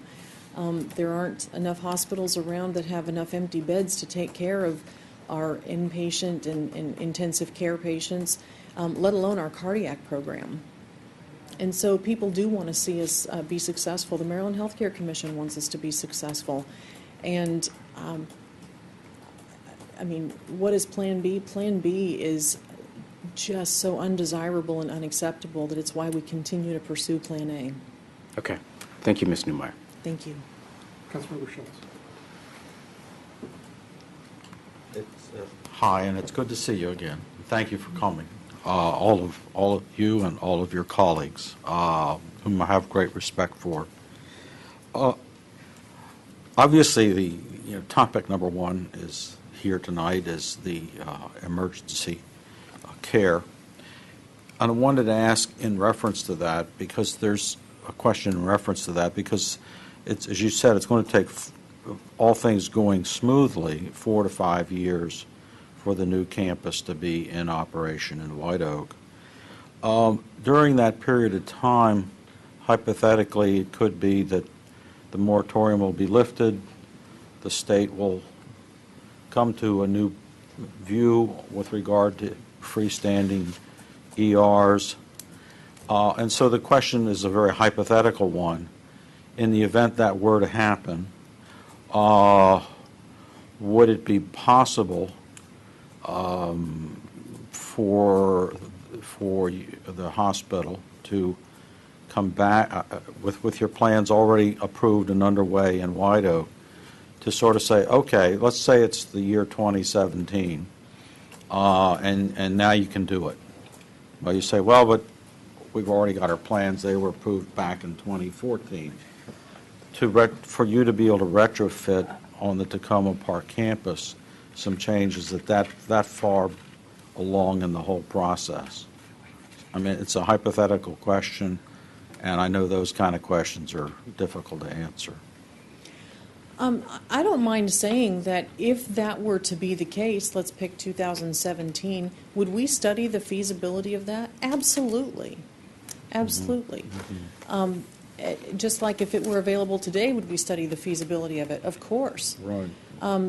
I don't see I see renovations in the emergency department to outfit it for a 24/7 walk-in clinic. I don't see them as prohibitive in any way from changing the use, should it be desirable and feasible at some point in the future, to provide freestanding emergency care there.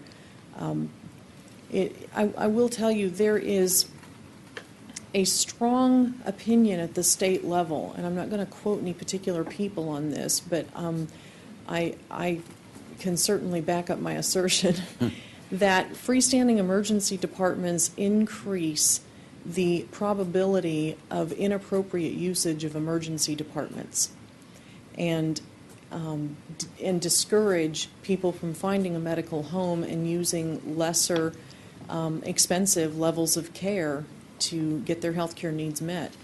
So knowing that that is the current view of emergency departments, including freestanding emergency departments, I don't know what they're going to do. I don't know if they'll lift the moratorium, and if they do, I don't know what will happen. I can tell you, if it was lifted and we had the ability to look at this again, would we study the feasibility of it? Absolutely. Yeah, I characterize the idea of how people use ERs inappropriate. It's sort of like going to Morton's Steakhouse to get burger and fries. I mean, you know you're going to get a darn good burger and fries if you do it, but it's a very expensive way of going about doing it. Pardon? You're talking to a vegan there. Yeah, he just reminded me I'm talking to a vegan. A quinoa burger, that works too. Yeah, okay, fine. Can you talk a little bit about the CCI walk-in clinic, what it is now, because it has a history with its locations, and how you see it, the kind of services that it would provide? Sure. CCI, or Community Clinics Incorporated, is a federally qualified health clinic, or FQHC. They provide services in several locations in Montgomery County, the closest ones being at roughly New Hampshire and University, Right. and the other one on, I believe it's Spring Street in downtown Silver Spring. They provide primary care services. There are also some specialty services available through some doctors who provide consults to their patients, but primarily they're known as a primary care medical home. We have a real problem with patients coming into our emergency department. The emergency doctors want them to follow up. It's not usually emergency care, or maybe it was somewhat urgent care. And the doctors want them to follow up after they've been assessed and potentially treated with their private physician. And they'll look at us and say, I don't have a doctor. And so you give them a list of doctors, knowing full well they're not likely to go and make an appointment. We also have a problem where some, let's say they did come in and it was an emergency service and they're admitted to the hospital. It is very frequent that our hospitalists, or the doctors who take care of patients while they're inpatients in the hospital, where they will want a patient to follow up with their doctor after discharge from the hospital, and the patients say, I don't have a doctor. CCI coming onto our campus will help us solve that problem and will help us to be sure that patients can get in to see a doctor very quickly. They will, being able to say, just, you know, you'll be going across the parking lot, can you show up at 10 o'clock tomorrow? And here's where it is. They know where they're going to be coming. They know that we have a relationship with the clinic, and so it's more like it's a service right there on the campus, and they're more likely to follow up. We believe that this will also help us reduce length of stay, which is desirable in the hospital, desirable for patients as well as for the hospital, because we're not going to be as afraid to discharge them knowing that they have a very clear convenient option for following up with a physician. Also, readmissions to a hospital within 30 days of a discharge are just a bad deal. In fact, the state measures that. Hospitals do not get paid for readmissions to a hospital that occur within 30 days of discharge, and that is for all cause. So that means you could be in the hospital for pneumonia and be treated and go home, and you're doing appropriate follow-up care and everything's fine, and then in a car accident 2 weeks later and you need to come into the emergency department and you're admitted for a surgery for a broken bone, that second admission is not paid for. And the state just says, and this is also a federal program, although it's administered a little bit differently in other states. Every state in the union is dealing with this, where the federal government is saying, we think we're just spending too much money on readmissions of patients too soon after hospital admissions, and so we're just going to stop paying for them. So it is obviously our goal to reduce readmissions that are inappropriate as best we can. Inappropriate meaning if we could help provide a way for people to stay healthy and stay out of the hospital, that's a good way to spend healthcare resources. CCI can help us do that because they provide this medical home right on the campus where if people are following up with the doctors there and have the medications and the instructions that they need to stay healthy, that they can hopefully stay out of the hospital. And just to be clear, I think you said, this is what I heard you say, is that the CCI, I forget the federal QHC?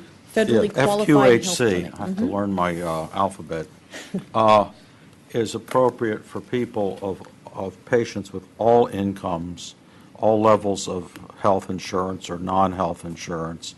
In other words, it's not restricted in any way to a segment of the population. That is correct. Okay. I wanted to ask another question. The current proposal that we saw tonight suggests 55,000 square feet for Washington Adventist University. Does the university have an idea of how it might use that 55,000 square feet when it becomes available? I'm happy to answer what I know. I'm also happy to vacate the chair for Dr. Spence if you'd like to ask him directly. I know that we've talked about both teaching space as well as administrative space. We've even talked about the possibility of whether any of the patient rooms that would not be used would be appropriate for dormitory space. And we'll need some further facility assessment to figure that out. But Right. the university is pressed all the way around for space. And so is that a complete answer? That is a complete answer. And also, we have some If you want to, maybe if you want to just come up to the podium for that. Yeah, please come up to the podium. That'd be great.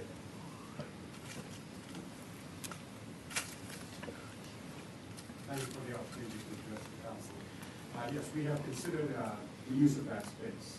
For example, just a couple of years ago, we had our highest enrollment ever, and we exceeded our capacity for dormitory space. We had to go into the community and rent apartments to put our students. Currently, we have some academic apartments that are not located in a good place. For example, our business department is located in the basement of our men's residence. Not a good place, not an attractive place No, for a definitely business not. apartment. So we are looking at how we can situate that facility in a much better place. Okay. Also, our graduate or which is our evening program is not conducive for adult learning. And we need a better environment for that. And that space would suit us much better for that. If I can build on that, is it possible that at some point, let's assuming the con gets approved and you're moving ahead, that a unified master plan could be created for both the hospital's piece of the campus and the university's campus together, so that it could be, I mean, because from the community's point of view, sure, you're two different institutions, but it's it's a common space. Both institutions are next to each other, and they're going to become more and more like this, apparently. To sort of see how that might evolve in, with some sort of a plan that the residents could look at and comment and react to. Just a thought, not really a question so much. Yes, we have been dialing along that and creating a village of education, health, and well-being. I see that as entirely possible. I mean, Dr. Spence and I both sit on each other's boards, and we both have vested interest in the success of the other institution, and working together on the campus moving forward once there is some space to work with would be very easy for us to do. Thank you. Thank you. Yeah, I just have one last question. What is the total employment on the current at the hospital now? We have approximately 1,300 employees. Not all of those are full-time. Some of them are part-time or PRN or as-needed staff, but about 1,300 people. Total, all occupations? Yes, Okay. in the hospital. And do you have a guess as to what the future employment might be under the proposal that you've submitted? I actually anticipated that question, and I tried really hard to come up with a number, and we have a guess, but I don't know that we have a good number. Do you have one you're comfortable with, Jeff? I hate to even give you a number because I really don't know. Part of it would be based on what services we're allowed to keep there. I understand. Thank you very much. Pleasure. And just a quick follow-up on one point that you made in talking with Councilmember Schultz. On the 30-day readmission, no reimbursement, is that to the same hospital or to any hospital? That is to the same hospital. To the same hospital. Okay. Thank you. Councilmember Daniels-Cohen. Thank you, Mayor, and thank you, Washington Adventist Hospital and Washington Adventist University, Dr. Spence, for being here tonight, and thank all the citizens or the residents for all of their excellent comments. Ms. Newmeyer knows how I feel about the hospital. I'm not going to say it out loud, but it's the first place I ever went to get a stitch. So, and it was a bunch of stitches. So it was a long time ago. I don't want them to leave. What I'm listening is the real budding of, I don't want to say budding, that's not so tender, is about emergency services. And I'm not sure that we people understand the difference between, is urgent care like running a second hospital on this campus here? Because urgent care is almost the same as emergency services, I think, as a layperson. I mean, I know I belong to an agency, and their urgent care is almost instant. I don't go in an ambulance, but they get me pretty quickly.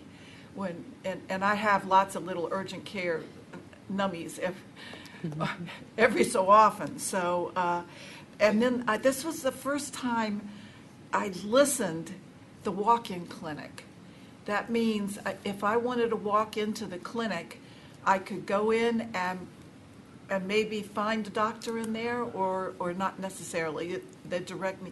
I think it's about education. I just think people don't understand you need a primary care physician. It just has to be that way so that they can follow your progress. It's something I understand and always have because I come from a medical care family, but most people don't get it. So it's a bit of education, and it just feels to me like there's going to be a huge void when you folks leave. There may not be, it just, feels that way. But I think people need to know what urgent care and emergency services are, because several people have said you can get better emergency services in the little red and white truck with the whirlybirds on the top, and it's instant. And those EMS folks know what they're doing. So let me see if I have, we can go on this one. Okay. And I'm going to give a shout out to emergency services while we're talking about them, because I have the greatest respect for these folks who are just amazing. So I agree with you. They do wonderful work. Emergency services are intended to be primarily for, potential loss of life or limb,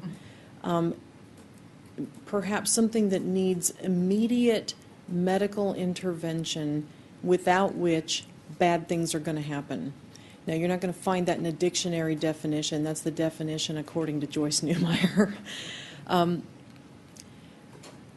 That isn't most of what comes into an emergency department. Right. Most of what comes in is more urgent care type of thing, such as I have my stomach hurts and I don't know why, and I'm afraid it might be something serious, but I don't know if it is or isn't.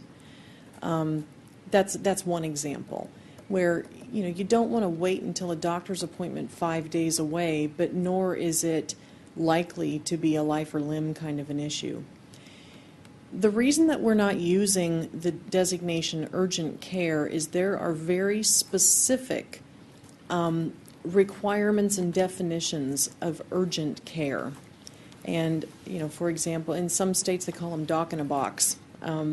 And some places call them urgent care, and then some places call them walk-in care. We're referring to this as walk-in clinic because we don't yet know what we're going to be allowed to do in terms of how urgent could it be. The urgent care, we are studying the urgent care regulations and what that means, but it is our intent that a lot of what we see in our emergency department would be able to be taken care of in this clinic on a walk-in basis. We will have lab and radiology support to do diagnostics. A lot of what we see is bandaging up. They would be able to do that. They would be able to put your stitches in. I hope you don't need more, but that's the kind of thing that we would be able to do in this clinic. And it would meet a great deal. I can't give you the exact number, but it would meet a great deal of the needs that people use the emergency department for. Now, if they have chest pain or if a stroke is suspected, they need to call an ambulance. Not even drive to the nearest emergency department. They really need to call EMS because the medical care starts in the truck. And you're right, those are just, they're amazing people with great training, and we have the greatest amount of respect for them. But it is our intention to be able to provide services on a walk-in basis that will meet a lot of the need that people use our emergency department for. As to whether or not they need to go to an emergency department, again, that can only be a call at the time that a patient and family members make as the need occurs. But would this be like a doctor's office? No, that is not our intention. Now, it may be that they also take some appointments because maybe there are some things that they need to come in for some diagnostics, and that's the way to come in and get x-rays taken or have lab work done. That's fine. But it is our intention that we would be providing walk-in medical care for a lot of what comes into our emergency department. Does So- that help? Yeah, of course, it helps, but it helps. I already knew what it was. Yeah. But I think that human beings may not get the difference between emergency and urgent care, and that you've almost got emergency services at an urgent care, facility. And to me, everybody who spoke, except for Mary Rooker, who's our environmentalist vegan, talked about emergency room, or at some point emergency room.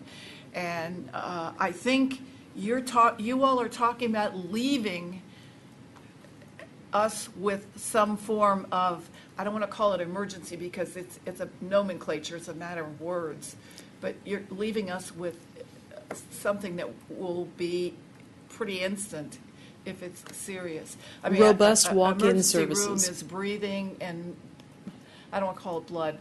They're the three ABCs of emergency. So, and I just experienced, not me personally, but I was in the oncology department when they had a code blue, and it was, I didn't even know what was going on, except there were 60 doctors and nurses very calmly working with this person. And then when they got her, I was waiting for the gurney, and they got the gurney, and they got her out, and then they told me it was a code blue, and I went, oh my goodness, it's like interesting.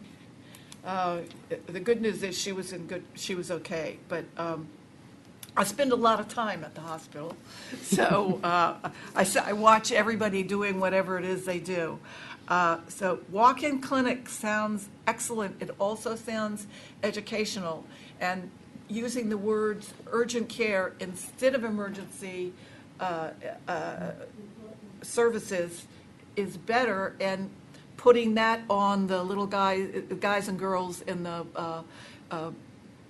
white and red stripy whirlybirds is better.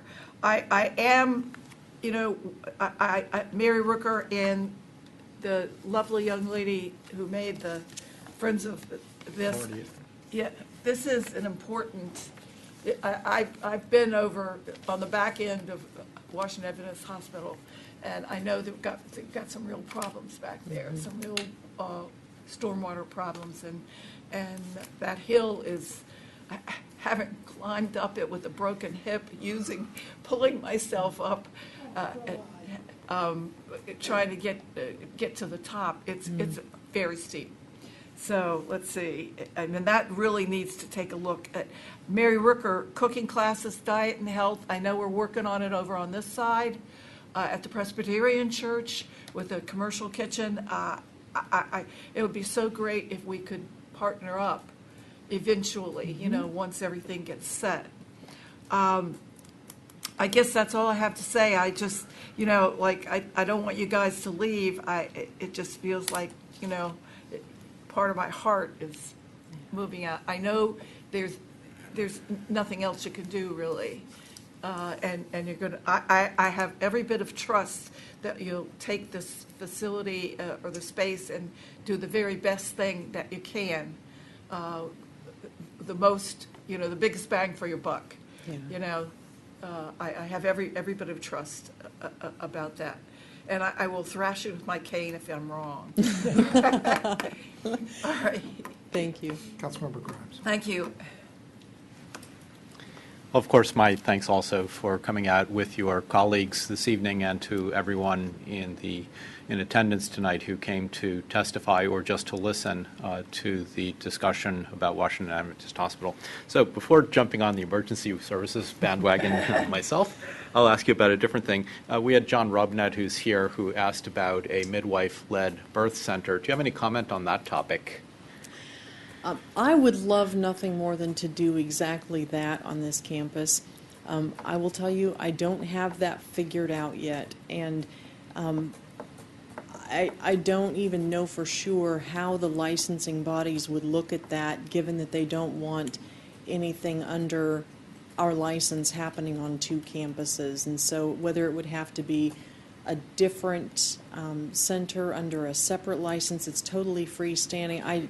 I have not done all of my homework on that yet because I'm spending most of my time right now, obviously, on the CON.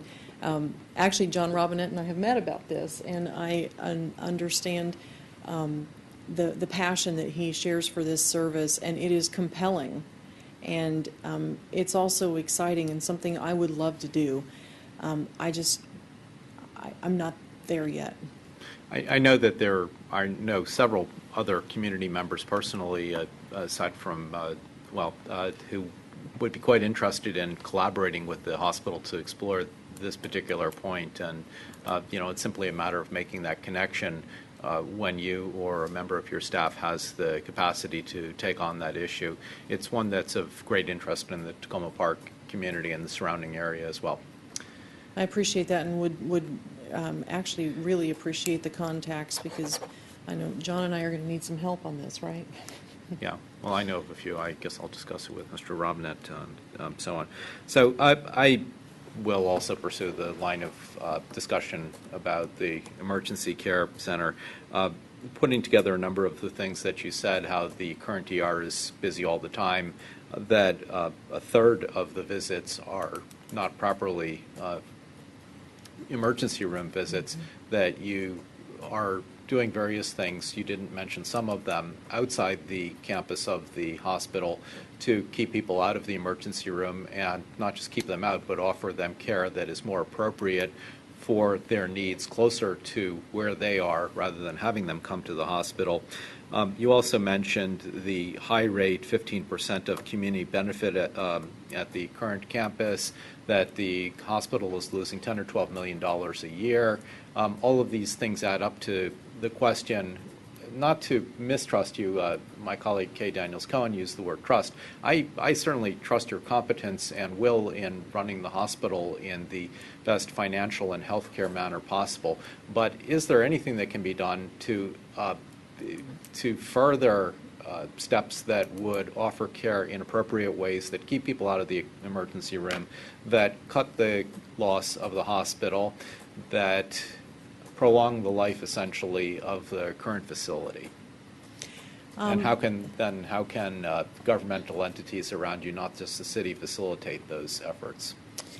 I'll share with you some of the things that we are doing to try to improve the health of the community beyond our borders, if you will, and reduce some of those healthcare expenditures and losses. We have physicians who we've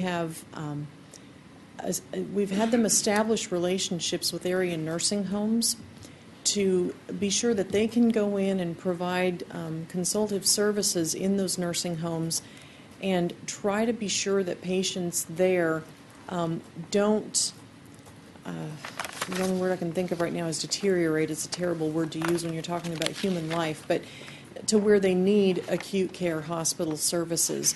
And we get a lot of patients out of nursing homes, and it is in our best interest to help keep them healthy in place in their nursing home. It's also tough then when after they've been in the hospital and we're ready to discharge them back to their nursing home, sometimes the nursing homes tell us we don't have a bed anymore, we gave the bed away. And it's very, very frustrating. So we have incentive to, not just financial, but community health-wise, to keep patients healthy and safe in their nursing homes. We also have 2 different physicians who work with us who are taking health care into the homes, one of them in Victory Towers, one of them over in Holly Hall, and we're talking about another apartment building already we're in conversation with here in Tacoma Park on Maple Avenue. But going into these apartment buildings and having small clinic time, if you will, for doctors' visits, and if they can't even make it down to the lobby to the small clinic that has been established there, to literally go up into their apartments and conduct a doctor's office visit right there in the apartments. It's been amazing what a big difference this has made. And we have seen our readmission rate drop to less than 5%, to the extent where we had a Baltimore hospital that I won't name come to Washington Adventist about a week before Thanksgiving to say, how are you guys doing this? We can't figure out how your readmission rate is so low. And so we're experiencing success in better utilization of healthcare dollars by taking healthcare back to the home. Isn't it interesting that what is old is new again? Yeah. the old house call thing, it's new again. So we also have a program that we work with Walgreens drugstores, where if you come into the hospital and you're a patient, Walgreens will actually send a pharmacy tech in, if you request that to work with Walgreens. I mean, this isn't something that's forced on anyone, but if they want to work with Walgreens, they will take your prescriptions for medications that have been prescribed upon your discharge and go back to Walgreens, fill the prescriptions, bring them back. You have them in your hand when you leave the hospital. And then you'll receive follow-up phone calls from a licensed pharmacist to see later over the next few days if you have any questions. Are you taking the medications? Are you experiencing any side effects? Are there any problems? That has been very successful in helping reduce readmissions. We also have employed 2 people who are case managers, not for patients inside the hospital, but for patients who've already been discharged. And they do care management via telephone more than anything with these folks from home to find out, are you weighing yourself every day? Are you taking your medications? Do you have any questions? How are you feeling? And and making sure they're following up with their doctors. All of those things are taking the care out into the community. And we will continue to do that regardless of where acute care general inpatient services are provided, because we think it's the right thing to do. It reduces healthcare costs. It reduces inappropriate visits to an emergency room. And it also helps us improve the health of the community, which is our stated mission. So To what extent are you planning to retain these, let's call them extramural services here in Tacoma Park after the hospital relocates, and frankly many of the people here will start to see Holy Cross or Washington Hospital Center or Providence as their closest hospital? To what extent do you expect to retain all of these extramural services here? Well, to serve the clientele that you will have built up? Sure. Tacoma Park will still be in our primary service area, and so we have no intention of moving those services. We intend to keep providing those services the way that they are now. And I hope that they stay attached to Washington Adventist Hospital as their hospital? Absolutely. And I plan to leave robust health care services on the campus here to the point where most of what they need can be handled right here close to home. But certainly those services I just described will absolutely be available. I think I was somewhat awkward in how I phrased that last part. I will say that I think there are many people in the community who don't see medical care, urgent care offered through a facility that doesn't have emergency services as being of the same quality and trust as services that are attached to a full-service emergency room and all of that kind of stuff. That's an observation. You've surely studied that question much more than I have. I just will repeat what I said earlier, the way that these figures add up about the 15% community benefit rate, the large loss, the large number of people who shouldn't be going to the emergency room but are. I just can't help but wonder whether there isn't more that can be done both by the hospital and by the other entities operating in this area to make sure that the medical services are delivered in a more appropriate manner, keeping people out of the emergency room. That's, I'm not sure that, I don't think you can answer it any better than you have already, however. If you have anything to add, then that would be fine. I do have one more thing to Sure. add. That is also specifically why we are inviting CCI to open the clinic on the campus and why we'll be expanding that clinic next year. They're going to open in very small space early in 2014, but we will be working with them to build out much larger space on the campus. And it is a more appropriate setting for a lot of what comes into our emergency department. And so we do believe it'll be a better utilization of healthcare dollars for people to be able to use CCI as a medical home rather than not have a doctor's office. So that's one more example of how we're addressing that need. All right, thank you. Councilmember Mann. Thank you, Mayor. Ms. Newmar, thank you for being here, and your staff as well, Dr. Spence as well. I won't repeat the questions that my colleagues asked. I appreciate your answers on those. I would note that in terms of the state delegation and their potential interest in legislation that would somehow deal with emergency rooms, that those queries have already been made to the delegation by residents of Tacoma Park. And so I guess to the extent that we get any updates on that, at least I would let you know. Thank you. What is the timeline for the con process now? Have they given you any sense for, what's next? I know that they want to deal with this much more expeditiously than the first one. Of course, that's not a very high bar that was set there. That was a long time. They have used the words with me a year or so. That is from docketing. The docketing of the certificate of need happens after completeness questions are already answered, and we're in a second round of completeness questions again, which is part of the normal process and completely anticipatable. So, I mean, my expectation is somewhere between 12 and 18 months. Okay. And then you talked about the HHS waiver process, so Maryland applying for a new set of essentially reimbursement rates. Do you have a timeline for that? And also when Maryland submits their proposal, is that something that's going to be open to public comment that you all would be commenting on, or is it just the state's going to propose something and it's final? Well, Secretary Sharfstein has already sent the proposal to HHS. Comment from hospitals happens primarily through the Maryland Hospital Association. And I, along with my colleagues in administration at all the other hospitals, have participated in that process. Can I tell you that everything that the Hospital Association wanted in the new waiver proposal was included? Of course not. But Secretary Sharfstein did send it to HHS. HHS has made a couple of comments back, but has not yet either approved or denied or modified, if you will, the waiver proposal. So it is currently between the state and the federal HHS level. So is there a chance that you would get, that the state would get a decision back from HHS on that during the 12 to 18 months of the sort of con decision process, and that might influence or create opportunities for additional comments or additional ideas to go into your... Well, the new waiver is supposed to be effective January 1, as in, what, about 3 weeks or so. So we're anxiously awaiting, when is this thing going to come back from HHS? And I don't know the answer to that, but it's supposed to be effective here very shortly.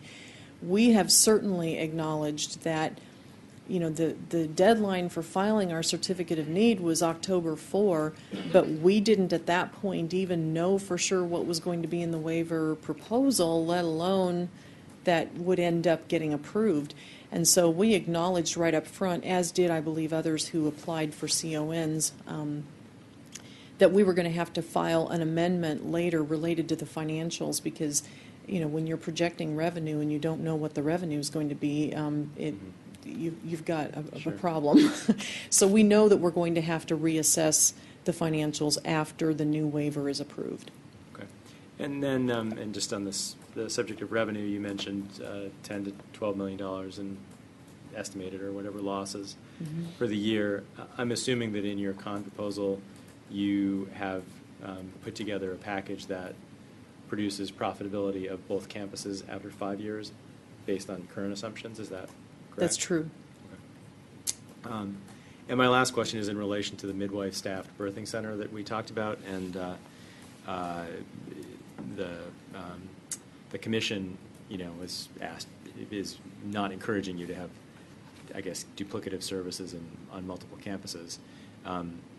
That could also be an area where state legislation, maybe very targeted legislation, could be helpful. And just clarifying that a midwife staffed birthing center shouldn't count as duplicative to the low income birth facility. I can't remember what you call it in your proposal, but maybe there's some way we can help with that.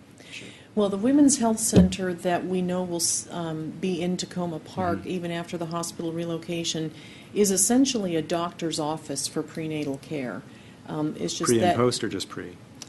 It's both. Okay. It's just the primary use is for prenatal care, Sure. but for both.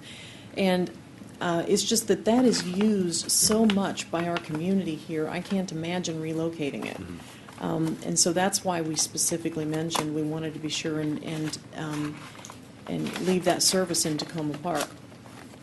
I agree with you, a birth center that was midwife staffed would not be duplicative.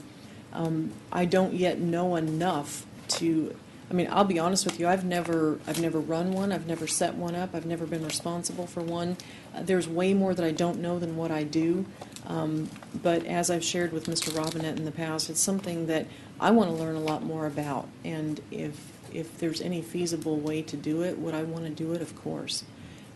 So I'm going to stop short of promising that I'm going to do it because I just don't know enough about it. But I'd like to look into it much more. Thank you. Pleasure. Councilmember Stevens. Thank you, Mayor. And thank you, Ms. Newmeyer, for coming tonight and sharing your plans, and also Dr. Spence for sharing some of the plans from Washington Adventist University. I think it's been very helpful, and I appreciate the update. I really think that, the community members here tonight and the council members have kind of laid the issues out on the table, and I join Councilmember Mayle in suggesting that you think of how we can help you to resolve those issues so that we can all look forward to the move. Thank you. Thank you very much. I appreciate that.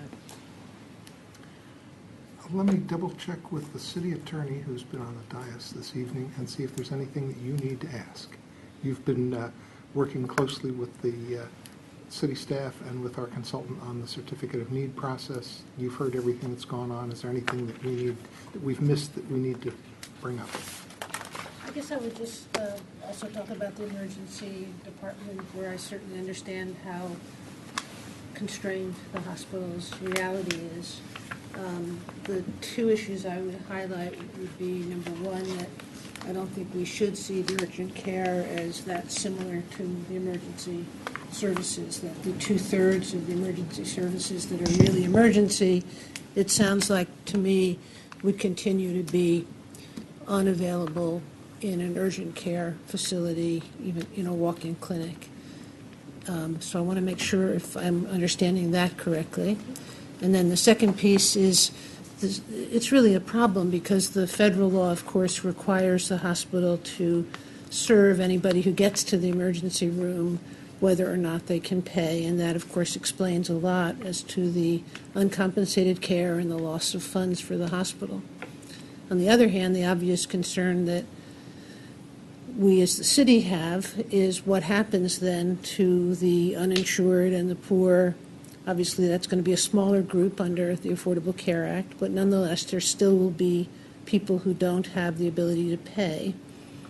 And when they only have the urgent care facility to deal with in the campus that's left, with the emergency services gone to White Oak, they can be turned away, and I would be concerned that they'd have to be.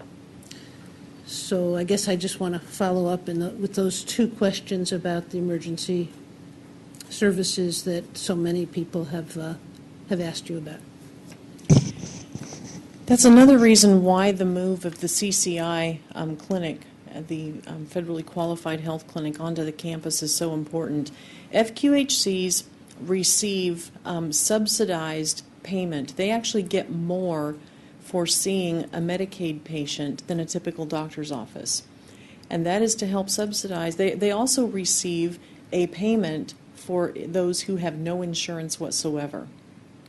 And so medical home services can be provided for those who are well insured, for those who have some insurance, those who have no insurance whatsoever, and those who have no ability to pay. All of that can be provided at an FQHC. And they do it with additional federal dollars that make it much more financially feasible for them. That doesn't mean that Washington Adventist Hospital won't be providing charity care. We're a not-for-profit organization and will always provide a certain level of charity care. It is true that while it is true that emergency rooms and emergency services are what are protected under federal law for anyone, Washington Adventist provides a lot of charity care that is not emergent services. And we are not proposing that we stop doing that by any stretch. It's just the FQHC makes it possible for people to have a medical home where they are not dependent on health insurance to be there. Also, for emergency services, they're still able to come to an emergency room, whether it's ours or someone else's. And it will be accessible and it will be available to people regardless of their ability to pay. But would you agree that the two-thirds of the emergency services that are appropriate for an emergency room are ones that actually don't overlap and probably can't be handled by a urgent care kind of clinic? Not in its entirety, no. I think that a third of the services that I said are not emergency services are really doctor's office kind of services. The remaining two-thirds is part emergency care and part what you would think of as more urgent care. And what that exact percentage is, I don't know, but I will tell you the life and death emergencies that come in are a small number compared to the grand total. Thank you. Okay. Thanks very much. As we've said, we appreciate you and your folks being here with you, and Dr. Spence as well. We appreciate the public coming for the hearing and providing us with some information and some questions. And I hope that this format, which is different than what we normally do, has been helpful in everybody gaining a better understanding of what's being proposed. And we will end this portion this evening now. And then we'd like to spend a few minutes talking with the residents of 7667 Maple Avenue, but we want to give everybody else a chance to leave. Great. So Thank thanks you very very much. Appreciate the opportunity to be here with you tonight. Thank Appreciate you. it. Take a short break so we can say goodbye to people? Sure. Okay.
shall make war no more.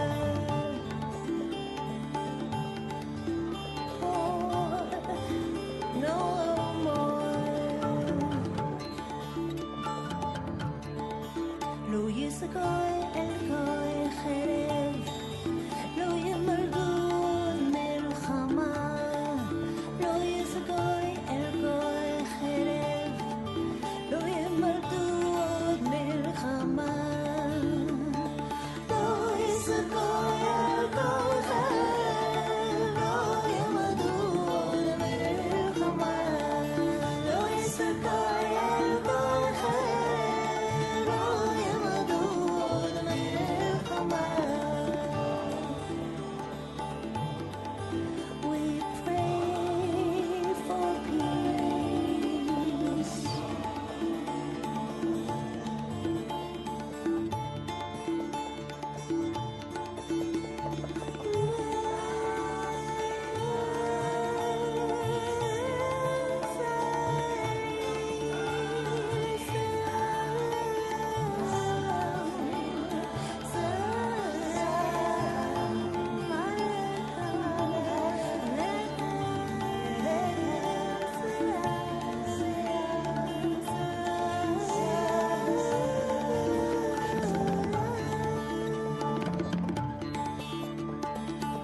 People dying every day.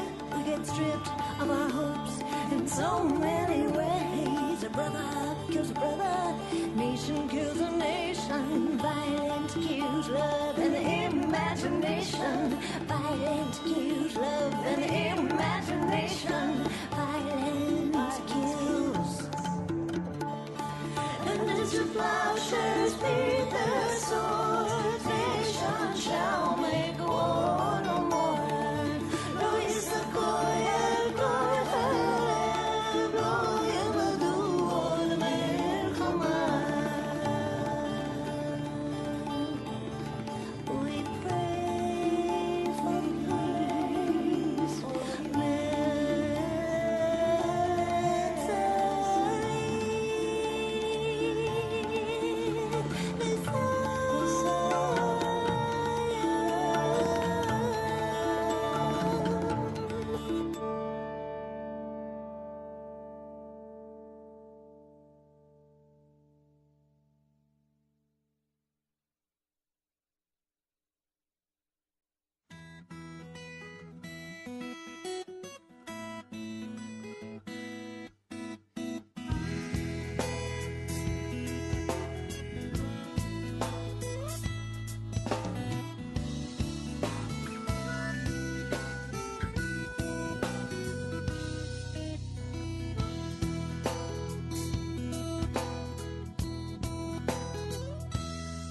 You're my cinnamon toast and my flying honeybee, the eggs in my basket, the bats in my bed.